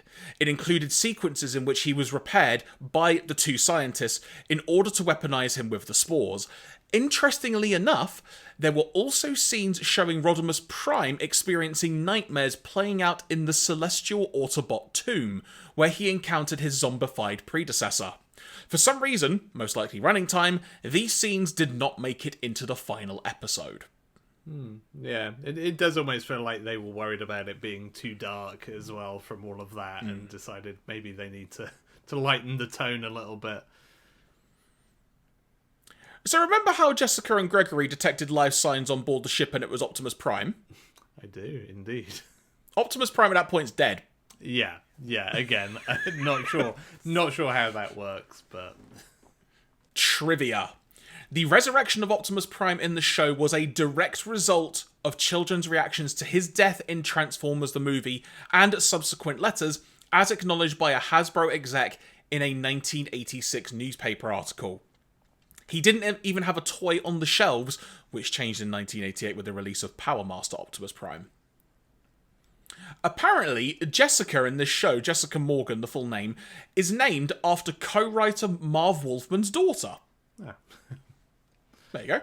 Hopefully he's a better dad to the actual Jessica than in episode dads. So. When Rodimus wants to put together a team to pick up a dead body from a couple of humans, he doesn't mess around, does he? No, I mean, it's that was actually like, you know, I mean, Throttlebots aside, that was a really interesting set of kind of name checks, because it's not very often you get that big roll call of, I'm gonna name all of these characters, and again, like, foreshadowing with, like, Bumblebee, it's like, when's he been called on to do anything in, like, season 3? But yeah, it's quite the party. Like, you could have just taken Cup or somebody and done with it. I will add, the likelihood that chances are a lot of kids may not have watched Transformers for a while, one might say. So one would assume if they're gonna watch this two-parter, what's a great way to try and sell them toys? I know, by name-checking as many as we can in the space of 20 seconds. Yeah. I mean, this episode definitely feels like, you know, I mean, I know we've had a whole bunch of the kind of, you know, the Terracons, etc. recently, but yeah, it definitely it felt specifically like, you know, especially when it came to like Superion and Defensor, that it's like they were brought in because we want to sell as many of the combiners that are available as possible. And finally, foreign localization, which no doubt this will bleed into episode 2 as well. Pretty much every language was the Return of Optimus Prime. Only differences to note are that in Mandarin, apparently the literal translation is Optimus Prime Resurrects, Part 1. Okay. And obviously, because Japan, Optimus Prime is known differently, it was the Resurrection of Convoy, Part 1. Yeah, I mean, it's sort of, it is interesting they go with resurrection and not just return, but perhaps in America that would have not played so well, so I can understand why. Fair point. I had not considered that. Yeah, they may not have wanted to go down that route. So, before we move on to the second episode then, Andy, any other notes or any other thoughts on this episode as a whole? Because in terms of setting up a story for like a two-parter, like we've always lamented how there are many episodes that could definitely have been spread out into a two-parter. This was a great setup for what was to come. Yeah, it's a really good episode. I liked a lot of this. Like I said, I was surprised how much of it I just sort of remembered from like prior viewings. But yeah, like it's a lot of stuff that I enjoy. And it's like, yeah, it kind of sells you on the whole Optimus Prime angle like pretty well. Like despite its sort of plot inconsistencies, it kind of, you know, it brings everything to the point where it feels like it makes sense for the Autobots to want to bring him back, and it's like, okay, cool, you've found a compelling reason to do this and not a just because. So yeah, fair play to you. But yeah, it's a really good episode, and you know, a really good kind of cliffhanger kind of slash, you know, final moment of it's just like, oh, okay, here we go, Optimus Prime has returned. What happens now? Find out tomorrow, kids. i.e. now. As we advance to Season 3, Episode 30, the final episode of Season 3 of Transformers G1, The Return of Optimus Prime, Part 2. We begin within the confines of Autobot City, where Optimus Prime has been fully restored to life by Skylynx and the Quintesson that we were talking about a few moments ago. While the rampant hate plague is infecting the universe, Prime demands to know what has happened during his time on the other side, I guess is one way to put it. Skylynx then recaps the events from Part 1 for inevitably all the children that didn't see Part 1. Gotta say, Andy, it was actually a pretty good recap that was really concise and was really good fun just having Skylynx narrating it as well. Yeah, it's I feel like maybe Skylynx's like voice actor had sort of was doing double duty or had asked, like, oh, can you throw me some more hours for this? Because he voices, like, one of the scientists as well. Like, does he voice Gregory or one of them? Yeah, like, there's a point where it's very definite, like, Skylinks, is that you? Because it sounds a lot like him. So maybe he was just, like, hanging out and just needed some extra minutes on mic. And they're like, yeah, can you do the recap as well? Because, you know, that'd be handy. It's like, sure thing! Yeah. Prime's first concern after he has been told everything that's happened is how are his comrades, and learns that the Autobots are either injured after battling Superion, noting that some of them are beyond repair, or they are infected. Prime's first call then is to bring back those injured Autobots to get them repaired. The survivors are brought back to Autobot City, where the Quintesson manages to reactivate them. We see Blaster, Blur, Cup, Steeljaw, and one we've never seen before. More on that in a second. After the happy reactions to Optimus being back has subsided, Optimus reiterates that he is back and so are you. Then, the mysterious Transformer speaks. Back? I'm better than ever. Look at this new paint job. I've gone beyond being just plain old Bumblebee. I'm a Goldbug. To which Prime responds with, that you are, Bumblebee, and from now on, that's exactly who you'll be. Goldbug. I'd like to think there's like an alternative take of that. It'd be like, that's a stupid name. Shut up. Shut up, Bumblebee. So Prime's like, I've been back 2 minutes. Can you just let me call everyone by the name I know them by? Yeah. Also, poor Optimus Prime is just like, you know, because Bumblebee was sort of always there kicking around with him, and suddenly like he comes back to life, and it's like, oh, like everyone's had a paint job. Like, what's going on? Also, gotta be said, assuming Bumblebee was repaired, and he had to get repaired to this degree, he must have got proper messed up by Superion. Yeah, well, I mean that would make sense. I mean, there's a deleted scene that you want to see. I mean, to be fair, in the Marvel UK comics, he literally gets blown to pieces, because that seems to be what happens to every Transformer that dies in the Marvel UK comics. I forget. I think he gets involved in like an unfortunate space bridge accident, if I recall. Oh. Like there's a point where because like the Marvel comics were doing a whole bunch of time travel stuff. Yeah, I think that's what it was. UK or US, sorry. The UK comics. Some of it may have crossed over, but yeah, I think it wasn't the space bridge. It was weird time travel stuff, and I think it was maybe that there was, I don't know. I might be making this up, but I feel like there was a point where Bumblebee travels to the future, and because only one version of a Transformer can exist in any one universe, like he basically just blew up.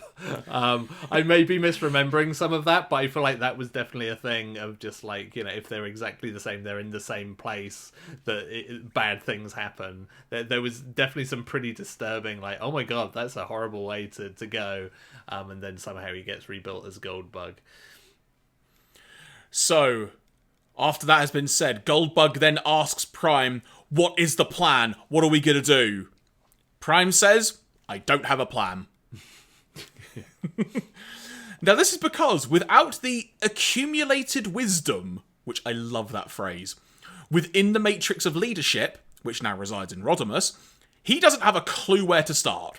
Yeah, I like the idea that the backup plan for this would have been, let's go to the planet with the backup of all the Autobots' records on it, and then Wheelie has to say, yeah, about that, Optimus, there was a bit of an incident with me and Daniel. He's like, we were trying to find out Ultra Magnus's birthday, and you can tell Optimus is just like, yeah, go on. You can imagine the story. It's like, yeah, you know, like look, the Autobot record planet was destroyed. It's like, the Decepticons, did they do this? It's like, no, it was us. It's like, oh, you did it to thwart the Decepticons? Like, we were trying to find out Ultra Magnus's birthday, and he's just like, oh, just kill me again, please, somebody.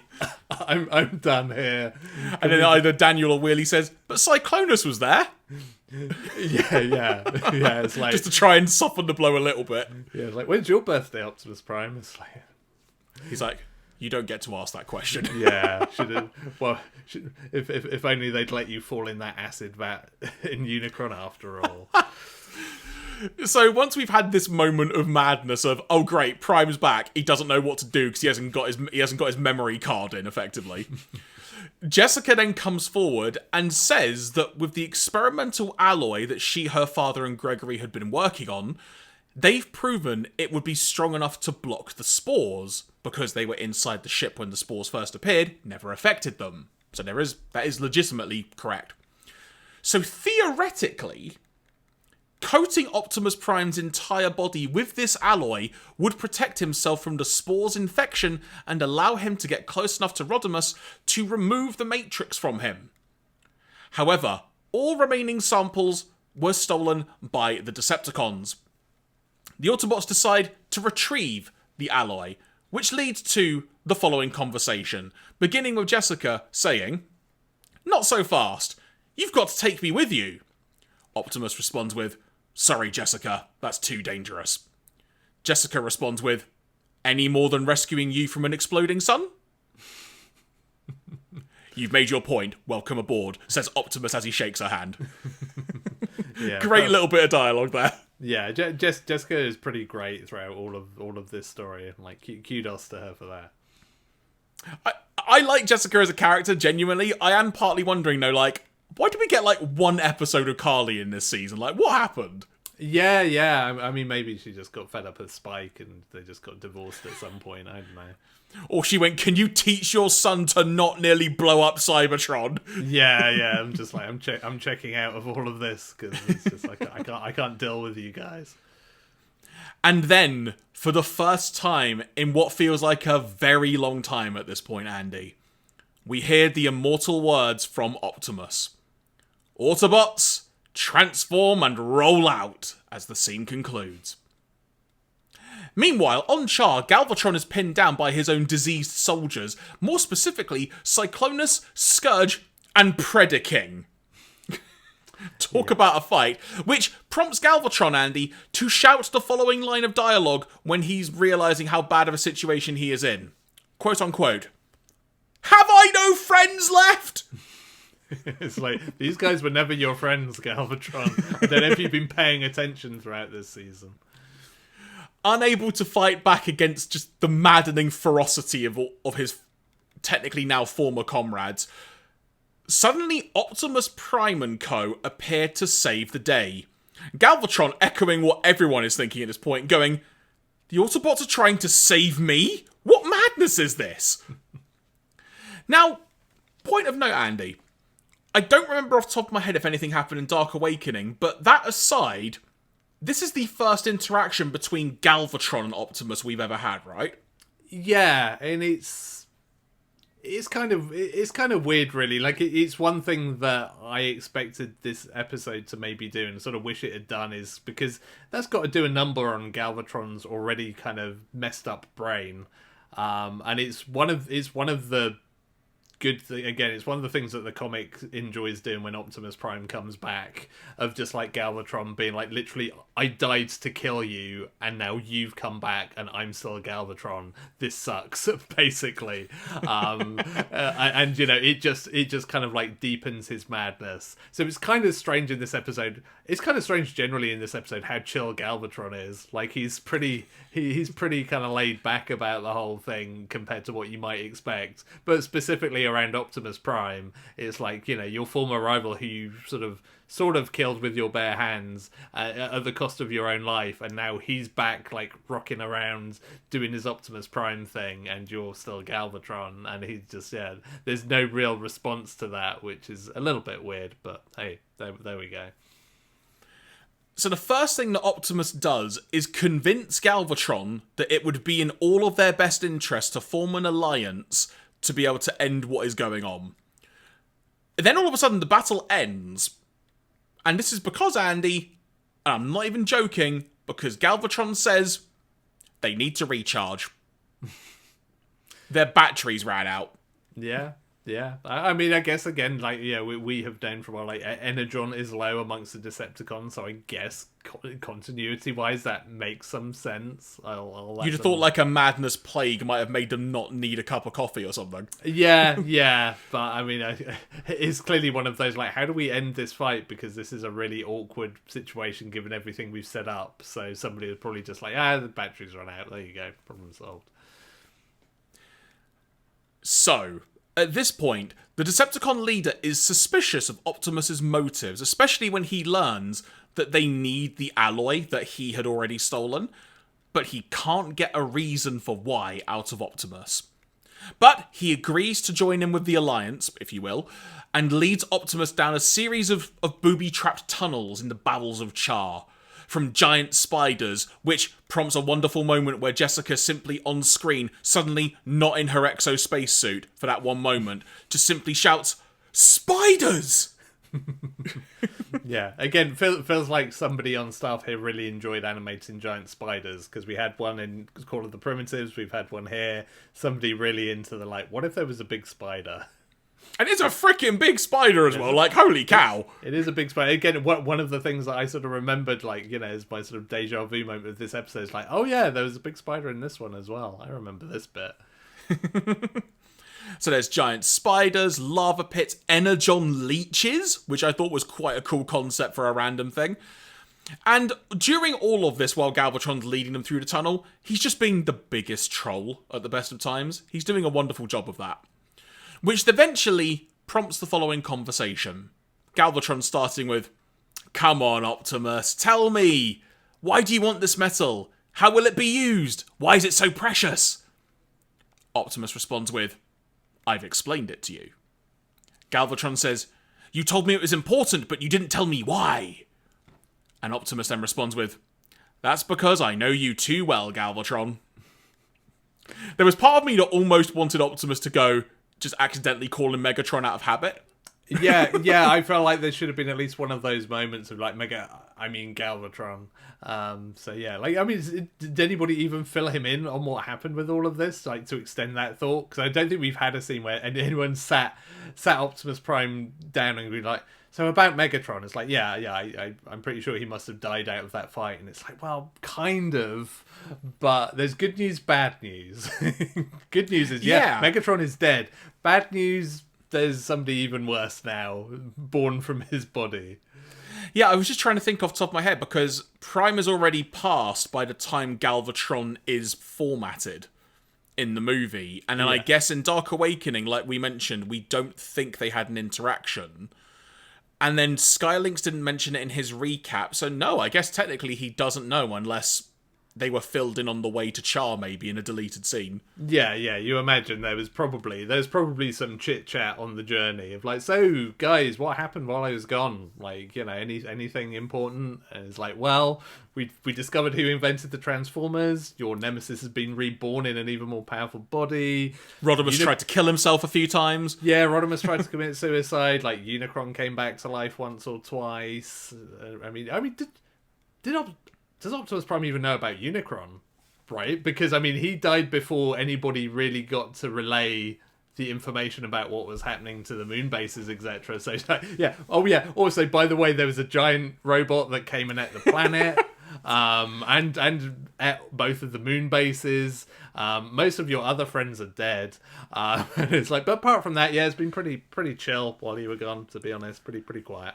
I'm just trying to think, I guess he might have at least been aware something was going on when it came to, like, Unicron. Well, I don't think anybody was, because, I mean, the first broadcast from, like, because Moonbase 1 only gets, like, attacked after Optimus Prime has died, because everyone's like, oh, well, at least things can't get any worse, and then...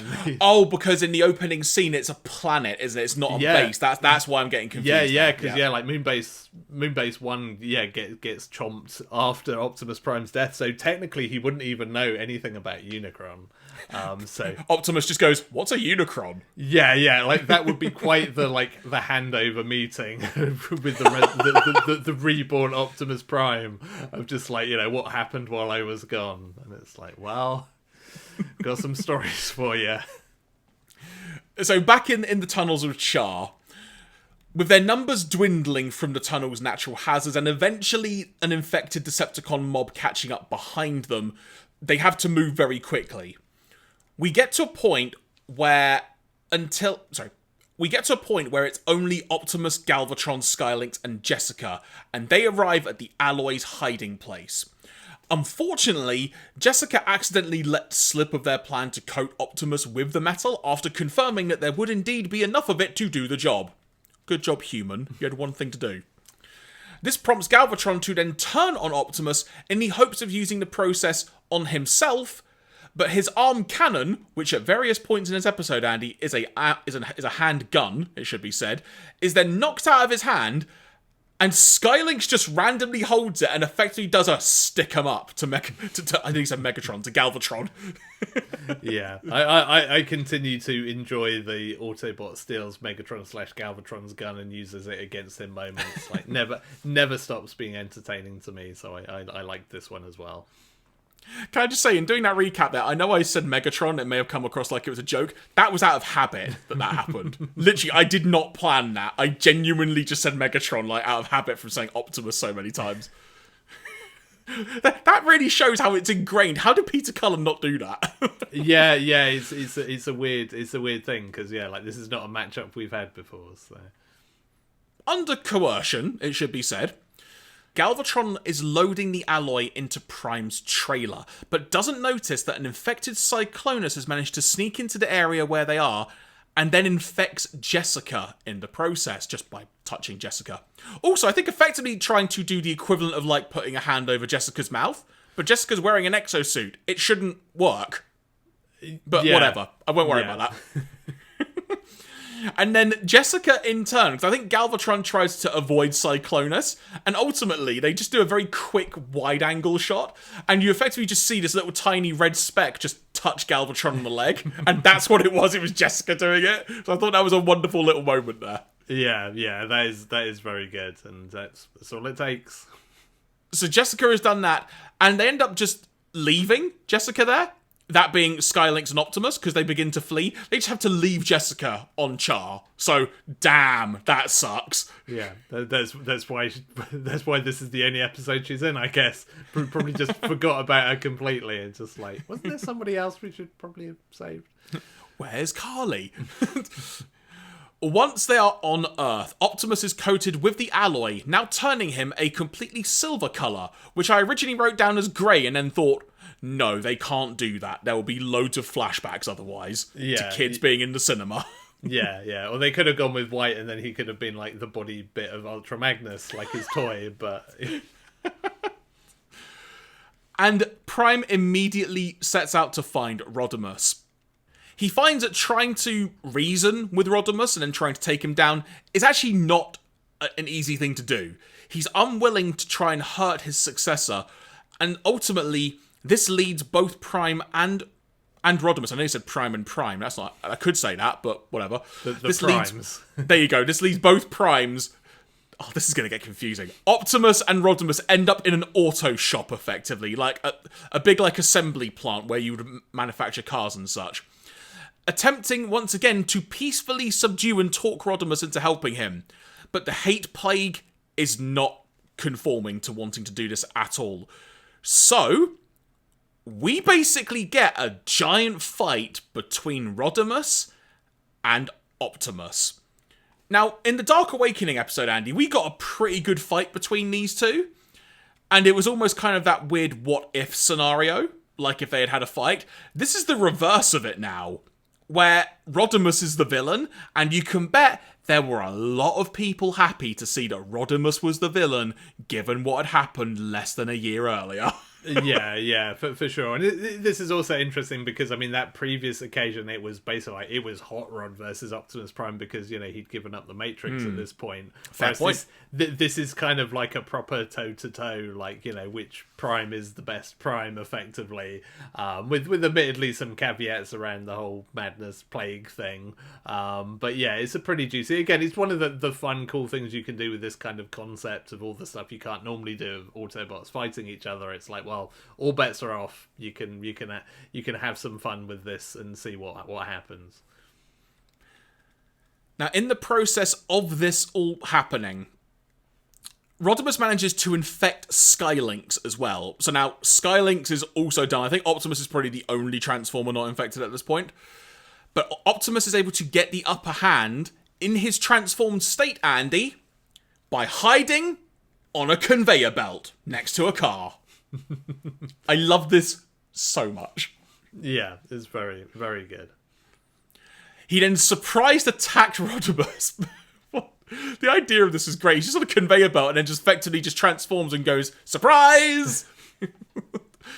And ultimately, Optimus is forced to knock the heck out with a mighty left hook Rodimus Prime, and then takes the Matrix back by force.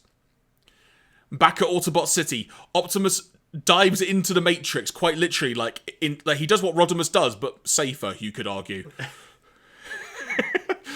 And then we're sort of getting like the whole thing of there being elders and whatnot from Transformers lore, delving into their history and such. More specifically, we see a spirit of Alpha Trion. And when Optimus is asking, effectively, do you know what the heck these spores are? Trion goes, I've no idea. I've never heard of it before.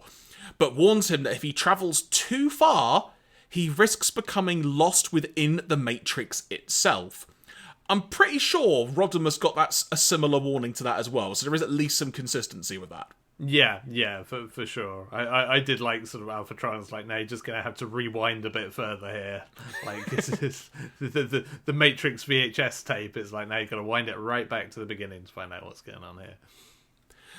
During Prime's journey inside the Matrix, we see that he is lying on a bed and the Quintesson is basically trying to stand guard and make sure nothing happens. Not helped when a whole bunch of infected Transformers come by and start trying to knock down the door. And he's basically going, hurry up! And then we cut back inside Optimus Prime's Matrix journey. And we see that he's now talking to, I want to say, in one of the flashbacks we got earlier this season, Andy, there was kind of like a skull face type thing that we saw. Like one of the images. I want to say this was just like a more wire-lined version of that. I can't think of the right wireframe version of that skull image.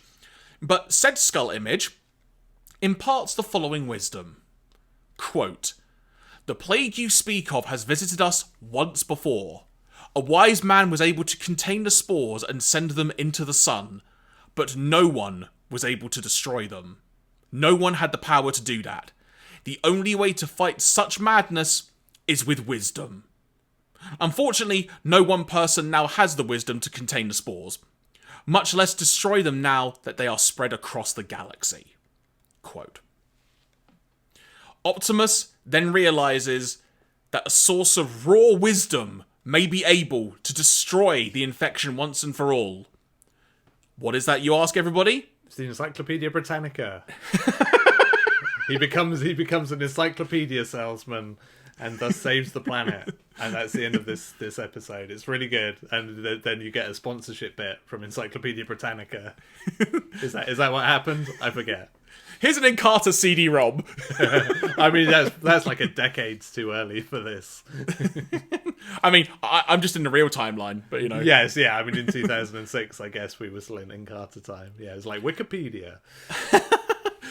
So what this is, everybody, is the accumulated wisdom inside the Matrix of leadership. The infected Transformers finally break into the base, and the Quintesson is just basically going, "Stop! Stop them, someone!" And Galvatron grabs a metal pole and is basically intending to kill Prime. Well, he is going to try and kill Prime because he literally says, "This world is ours. Optimus Prime shall die again." However, at that very moment, Prime's chest opens to reveal a glowing Matrix, surprising the Transformers standing in front of him. So much so, they just stood still. They can't move. Then, some familiar music begins that I genuinely did not think we would hear again in the show, let alone in the continuity. It's the opening chords to The Touch. Yeah. And we hear the lyrics of "You've got the touch, you've got the power." And I literally just went, I think I just pretty much went, Andy, like, effing yes! Yeah. I was so happy. Do you think, like, this is now my fan theory now, is that music is actually, like, diegetic music, and the Matrix actually plays that whenever it's activated? That it's actually just, like, a little chip inside the Matrix that just plays that song? It's only got enough space for that one MP3. Yeah, it's like, it was early days, it's probably like, it's probably just like a MIDI file or something. It's, you know. Oh, amazing. And then while this is going on, Prime then asks the Matrix to, quote-unquote, now light our darkest hour, harkening back to what he said in the movie. And Optimus Prime pulls the Matrix of leadership apart, releasing its energy, which spreads across the entire world, the universe, literally just obliterating this plague. Transformers and humans are returning to normal. The world is calming down. And now randomly, Jessica is back on Earth and embraces Gregory. Remember him? Haven't seen him in a while now. So all of that has happened. The scene has concluded. And some while later, in Autobot City, a remorseful Gregory and Jessica's father Mark offer deep apologies to the Autobots, while Galvatron, in a rare moment of calm, just walks over to Optimus, shakes his old enemy's hand, and proclaims that Prime has earned his respect, and that, quote-unquote, there will be no war today. At this moment, Optimus just holds the Matrix right in front of Rodimus, just like, here you go. Do you want it? Who at this point, Rodimus is now Hot Rod, it should be said, because he doesn't have the Matrix in him. And he notes that the Matrix is now empty, and its wisdom lost in order to stop the plague. All that data, Andy, just wiped. And Optimus, at this point, disagrees. Because he says that they have all become a little wiser now, and although the Matrix is indeed empty of wisdom... I can fill it with booze. It's gonna be great. It's gonna be like when someone's won a trophy in a football tournament or something. He said it is now up to them to fill it once again with their knowledge and experience that they gain from here on. The episode concludes with Optimus once again, seemingly, the Autobot leader, ordering his troops to, quote-unquote, transform and roll out, as we hear the touch once again play out as the scene fades to black. I mean, given that they probably had to pay the music rights for this episode, it's like, be damned if we're not using this twice. Like, we're going to use this wherever we can for the end of this episode. I've got to be honest, them using the touch in this, it added so much. Especially from the journey we've been on getting through the movie in season 3 and stuff, it felt like such a good payoff for that to happen. And just little moments, like you said, calling back to things that have happened earlier in the story, let alone an episode. It was such a good payoff, and it opens up a lot of questions as to what happens next with me not knowing, quite frankly.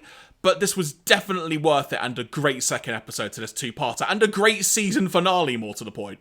Yeah, it's really good. It goes all the way to the end of, like, Optimus Prime is effectively the only unaffected being in the universe, pretty much, and has to fix it all, which is really good. Like, yeah, I mean, using the touch is, a nice touch with every pun intended. Like, that's a really great way to do that and call it back. And again, I mean, even the whole light our darkest hour thing, that was Rodimus Prime's bit at the end of the movie. It flipping wasn't it? Yeah, Finally. so it's like finally Optimus Prime gets to use the thing he's been carrying around for God knows how long.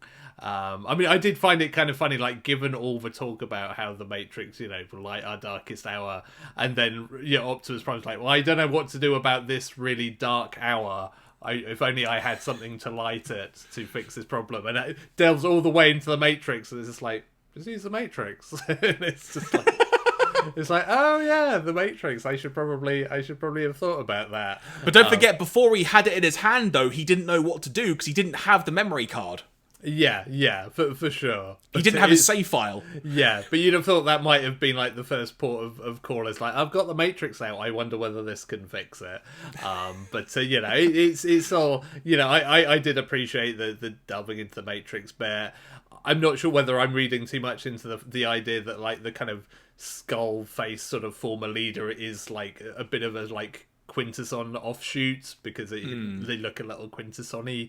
Lots of nice little touches like that. But yeah, it's a really good, like, when you're bringing back like an iconic character, there's always a danger that it's either A, going to feel like a cash-in, which, as discussed, is not the case here, quite literally, because they didn't have a toy to sell, or B, it just feels like a really lazy, we've got to shoehorn this character back into things. And I will give absolute kudos to these episodes for making this work. Like, despite the weird continuity around Dark Awakening, you know, runtime, whatever it was, like, you know, beyond that, it's a good return for that character. It doesn't feel kind of, you know, phoned in or shoehorned in as like, well, we've got to do this. Like, and again, I think just the writing chops of the people involved was probably, you know, went a long way to making this work and making this a good two-parter. And yeah, like, it's really good. It's thoroughly entertaining. Like I say, the biggest question in my head is whether I like this kind of story now because of this two-parter that I watched when I was a kid, or vice versa. But yeah, it's a good time. It's a very good way to end a season, and yeah, like, it's surprisingly good as a way to, like, bring back a character as beloved as Optimus. So now we venture to the TF Wiki. Let's see what trivia notes we have got. More, I'll say for part 2, but no doubt some of this is going to cross over into part 1 territory as well. So let's see what we have. Continuity notes. Prime says of Galvatron, quote, "That's because I know you too well," quote. As this is the first time Optimus has really met Galvatron, apart from a brief firefight while being half alive as a quasi-zombie in Dark Awakening. Okay, so that answers that question. It seems he is able to recognise his old foe despite the change in name and appearance. Optimus likely learned of Galvatron's identity while Galvatron briefly possessed the Matrix in the burden hardest to bear. Ah, that's a really good theory. I like that. Yeah. So when Galvatron put it inside his arm cannon, the Matrix for albeit 2 seconds, and Optimus's, like, shadow ghost appeared for a brief moment. Yeah, that's a good call. Yeah, that is true. Yeah, he has met Ghost Optimus, who was like, "Oh, put it down." And Return the Matrix. Yeah, it was like, yeah. So I guess, yeah, you could. I'll let them have that technicality on Galvatron, but yeah, I took it to be far more of a, like, I knew you as Megatron, like, you look kind of similar, you've both got arm cannons, clearly you're the same guy. But yeah, that works as well. Furthering the sense that the throttle bots were thrown into this 2-parter at the last minute, the only dialogue they receive comes in this episode, a collection of generic, barely on-screen shouts delivered by Frank Welker, "Smash Rodimus," and Jack Angel after him, that aren't attributed to any individual members of the group. Dedicated performers would later be cast to play the individual Throttlebots in the first episode of the Rebirth trilogy. Oh, cool. Well, I look forward to getting a bit more Throttlebot then. Optimus's journey through the Matrix gives us a look at some of its early bearers. It almost goes without saying that these robots don't resemble any of the ones that we saw back in Five Faces of Darkness Part 4. Moving backwards in time, they include a broad-faced bot with prominent cheek guards, a slimmer, decrepit-looking bot in similar colours, a heavily bearded bot, a wireframe-style entity referred to in the script as It, bearing a strong resemblance to a Quintesson's Judge's Death Head. That's a good tongue twister. A version of this design appeared previously in Rodimus Prime's dream sequence in Five Faces of Darkness Part 2. There you go. Wasn't totally losing it when I thought that. Yeah, there we go. Also, I love the fact it's just called It. Yeah. I mean, who needs a name when you're that important to the plot? I mean, look, I'll tell you now. It has its own TF Wiki page. Would you like me to embrace that and go and see what it is? Yeah. Does It reappear at any point in the Rebirth? So, the entity known only as It resides in the Autobot matrix of leadership. While his exact nature may be nebulous and lost to time, he is always tied to the ancient dangers faced in Cybertron's past.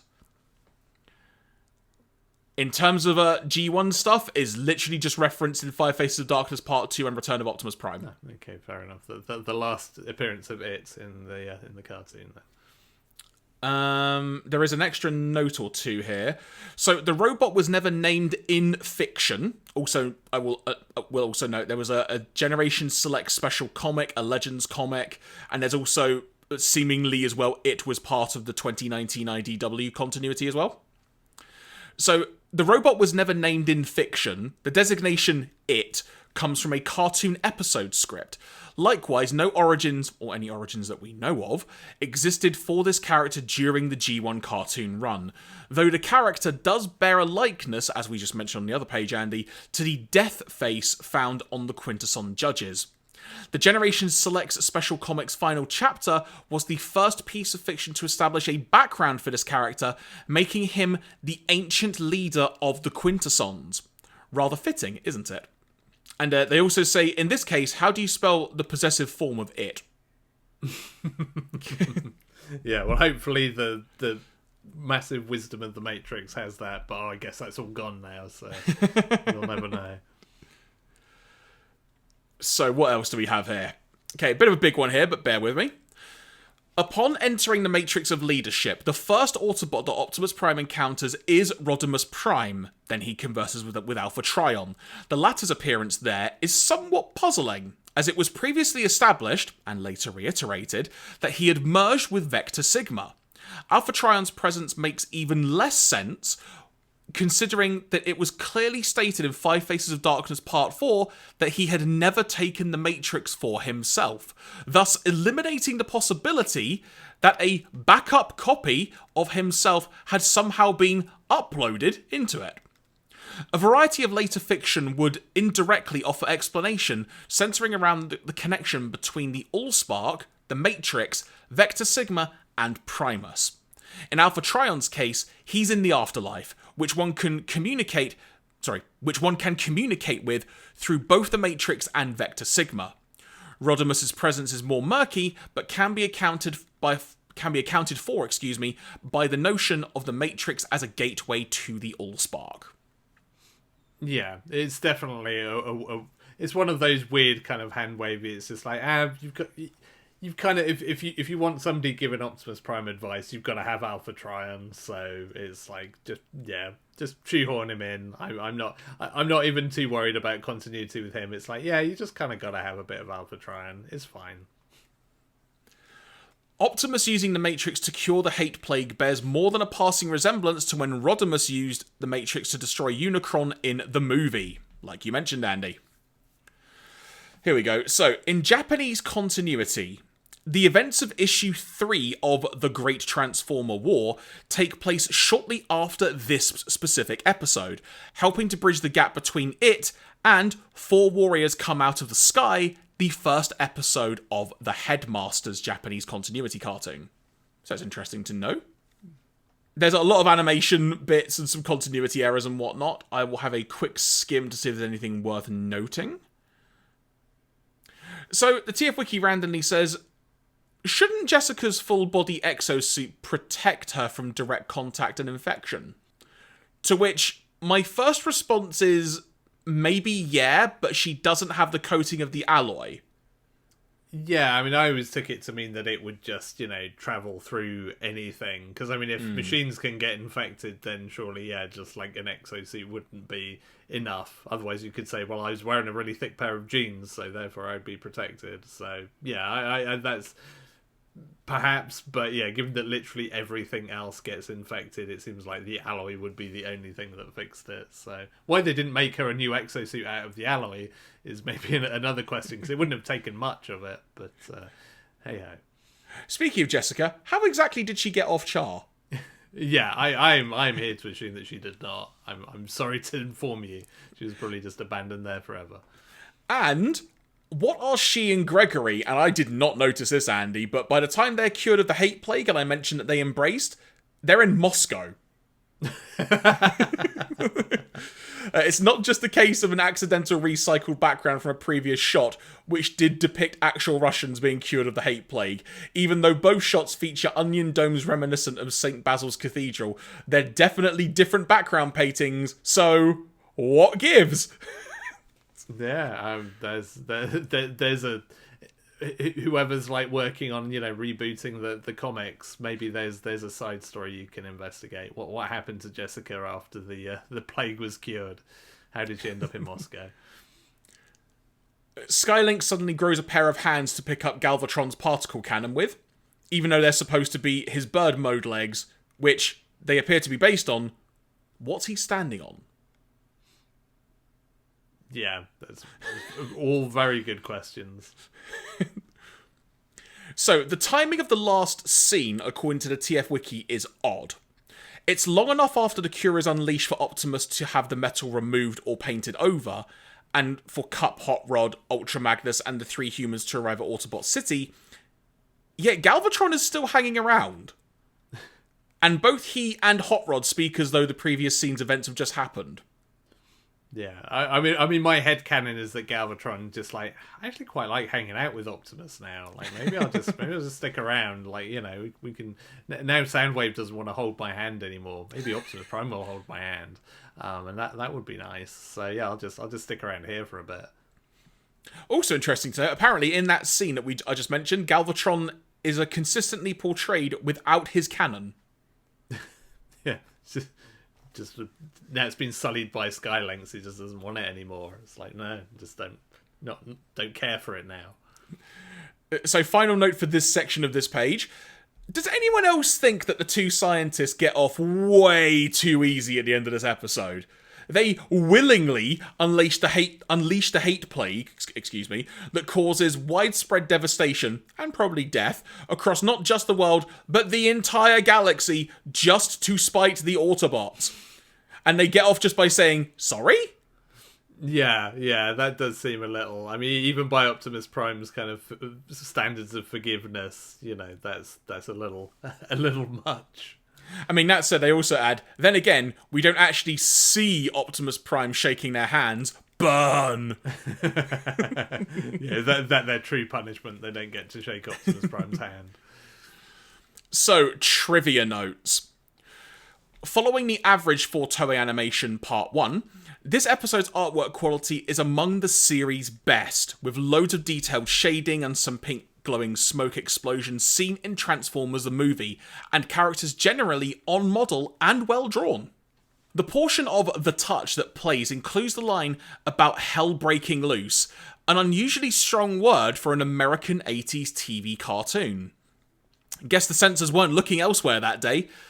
Amusing timing as a bamboozled Galvatron says, "What is this?" seemingly in reaction to the song replacing the show's usual background music. I'd like to think that was again. This just ties into my theory that song actually plays from The Matrix whenever it appears in show. It's just like, what? I mean, Galvatron was kind of intrigued like that weird music episode that we had as well. So he's kind of into his tunes. So it all makes sense. It all adds up now. I really want to know if there's been if someone in some territory has released a Matrix of Leadership clock that the alarm sound is The Touch. I mean, if they haven't, I'm happy to help work on the license goods to make that happen, because that would be I would. And imagine, I mean, the thing is, you could turn off the alarm by just pulling the sides apart. You have to physically get out of bed and lift it up and go. Yeah. Just pull it off. Yeah, and then it lights up the face as well. Just pulling it apart a first thing in the morning. And maybe you can up the difficulty, you can up the resistance, so you get a bit of a workout as well. Yeah, and if you want to hit the snooze button, you've got to dive into the history of the Matrix and talk to Alpha Trion and explain why you need another 10 minutes sleep. So that would just be a magic 8-ball bit that you just shake, and it just gives you Alpha Trion. Can I get a good night's sleep tonight? Shake, shake, shake. Yeah. And then you get whatever Alpha Trion says. It just says, you are Ultra Magnus, and then it just stops working. So, the Sunbow Productions cast list entry for this episode lists Orion Pax as appearing. A flashback to Optimus Prime's early days that was removed for time constraints, you might think. No. According to the dialogue script for the episode, Orion Pax was originally going to be the one to ask Prime why he had returned to the Matrix.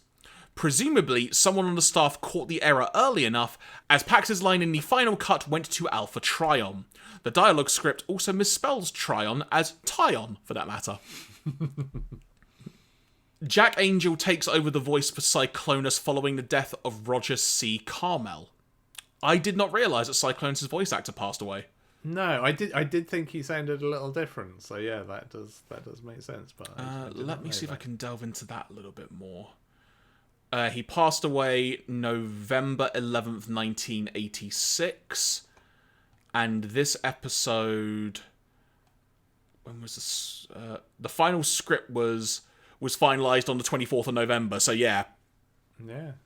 That ties in. Oh, I did not realise that happened with that timing. This is the final episode of the original American G1 cartoon to be animated by Toei.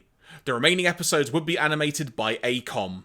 Toei would later return to animate all of the Japanese exclusive G1 sequel series. So look forward, Andy. All of Season 4 is ACOM. Yeah. Suddenly I'm so much more relieved that it's only 3 episodes. Prime's appearance in the alloy coat gives him a strong resemblance to Ultra Magnus's unused armoured form. There we go, then. And as alluded to earlier, when it comes to the naming convention, pretty much, in foreign localization I should say, pretty much all Return of Optimus Prime Part 2, we've got the Resurrection of Convoy Part 2, and obviously Optimus Prime Resurrects Part 2 in Mandarin. But additional note for the Japanese specific airing of this. The Japanese version of this episode has an alternate ending. After Optimus Prime and the Autobots ride off into the sunset and The Touch ends, the music changes to Transformer 2010 by Sho Hirose, and the scene shifts to a montage of all the major characters from the series. So rather than an alternate ending and like an alternate credit sequence, effectively. Yeah, just get good old-fashioned montage. Following this episode, this is actually a fairly big note as well, it's got to be said, for anyone that's not aware. Japanese cartoon continuity diverges from the Western continuity. Rather than leading on to the Rebirth 3-parter, which is what we'll be talking about on our next podcast, the Japanese continuity instead continues with Transformers The Headmasters. And the significant thing about that, Andy, is in the Japanese continuity, the Rebirth never happened. Yeah, I could never remember like whether the Headmasters was a follow-on from the Rebirth or not. So yeah, that clears that one up. Yep, so literally the next 3 episodes that we talk about in Japan, they're basically just a what-if story. Interesting. Or vice versa, from an American fan's point of view, arguably, the Japanese stuff is a giant what-if story. Yeah, for sure. So there we go. I think that is going to wrap up discussing those notes, Andy, unless there's any additional notes you've got that you wanted to make quick mention of. But I think otherwise, that is going to do it for those episodes. Yeah. I mean, the one final thing I will mention that I didn't mention about the end of part 1 is like I've talked a bit in this season, particularly when it's come to ACOM, etc., about like the importance of good framing and good shot composition, and I just want to call out that shot where like Ultra Magnus appears in the reflection behind Rodimus Prime as perhaps one of the greatest like shots of this cartoon. Like, it's so well done and timed and placed where it's just like it's just absolutely perfect as like the menace over Rodimus Prime's shoulder, and that is a really wonderful example of what you can do when you do that right. And so yeah, like it's a highlight of one of a couple of really good episodes. Indeed, it was quite the finale to season 3, and it is pretty mental to think that next time we are talking about the last 3 episodes, let alone the entire last season of American G1 Transformers. Yeah, and I mean, again, I've definitely watched the Rebirth at least once, maybe a couple of times as a kid, but my memories are incredibly foggy about it. Like, I really can't remember much about it at all. So I'm very curious as to see whether it'll be a lot like these episodes where I'll suddenly like remember a lot of it as I go along, but I'm not too sure. I was a big sucker for the Headmasters toys as a kid. Like, that was sort of the last like round of Transformers toys that I was really in for. So I'm interested to watch the Rebirth and see what it does. So, a couple of tiny notes when it comes to the Headmaster, just to kind of set the scene ahead of the next podcast. First of all, according to the TF Wiki, because I've had a very quick glance so I don't spoil anything for myself, because like you, I don't remember a lot about these, but I've seen it at least once, the Headmaster's Trilogy. Apparently, the first episode of the Headmaster's Trilogy takes place several months after the Return of Optimus Prime Part 2. Okay. So there's a bit of a gap, arguably, but also there is a little bit of time in between it. In terms of when the episodes aired, because I think that's a randomly significant note, potentially, Optimus Prime 2-parter was on the 24th and 25th of February. Just double check that. That is correct. And the first episode of Headmasters, or the Rebirth, I should say, sorry, was in November of 87. So February to November, that was the gap. And one would assume that a bunch of those Season 3 episodes kept rotating in and out of various television channels in America and whatnot. Yeah, for sure. Yeah, I mean, that's sort of, I guess, kind of the sort of gap you'd expect. So yeah, like late 87 sounds about right. Because yeah, I imagine for like UK VHS, like it must have been like 88 when I saw that. So that would figure. So yeah, from there, mate, I think we are going to just about wrap up for today. But as mentioned though, next time we are talking about Season 4, the Headmaster's Trilogy, which in a weird way is... I should have just called it the Rebirth in hindsight. I called it the Headmaster's Trilogy. I don't know why, but the Headmaster Trilogy sounds a bit more epic than the Rebirth. Yeah. Well, especially, I mean, Rebirth is sort of a bit of an unfortunate name, given that was it, because that suggests the beginning of something long-winded and spectacular. But I suspect we will probably have some discussion about what happened to the Transformers G1 cartoon as a result of the Rebirth, because I suspect there are some stories and some TF Wiki notes that we will want to dig into there. Indeed. So with that being said, everybody, thank you very much for listening today. We hope you enjoyed the show. If you did, why not tell a friend? We would really, really appreciate it. As mentioned at the top of the show, you can find us on the likes of Apple Podcasts, Spotify, Google, Stitcher. You name it, we've done our best to get there. If you want to check out our Patreon long-term archive page, our free long-term archive, I should add, patreon.com/starscreamsghost. And if you've enjoyed watching the video version, if you've been there, we'd really appreciate it if you'd like to hit a thumbs up on that. It would be very much welcomed. And should also be said as well, when it comes to the Rebirth 3-parter we're talking about next time, I'm trying to think of the best way to phrase this, Andy. The entire Season 4 is on Hasbro Pulse. All 3 episodes of it. So, if you want to join in the fun when we talk about it in 2 weeks' time at the time we're releasing this podcast, you can join in the fun accordingly. And one would think, Andy, there's probably going to be a lot to discuss. Not only just these episodes, but kind of what happened or what didn't happen next. Because I don't know the full story behind what ultimately led to the show like just being cancelled, quite frankly, or not happening anymore. So one would assume we may be getting some elaboration on that as we dive through it. Yeah, I certainly hope so, because yeah, I'm not sure even I know the full story. I think I've probably read some odds and ends, heard some scuttlebutt and urban myths, so hopefully we can get to the bottom of it. What happens to our beloved Transformers? Indeed. So with that being said, from myself, Jeremy Graves, from him, Mr. Andy Hanley, we've been Starscream's Ghost, a Transformers podcast. Until next time, take care and speak to you soon. Bye, everyone.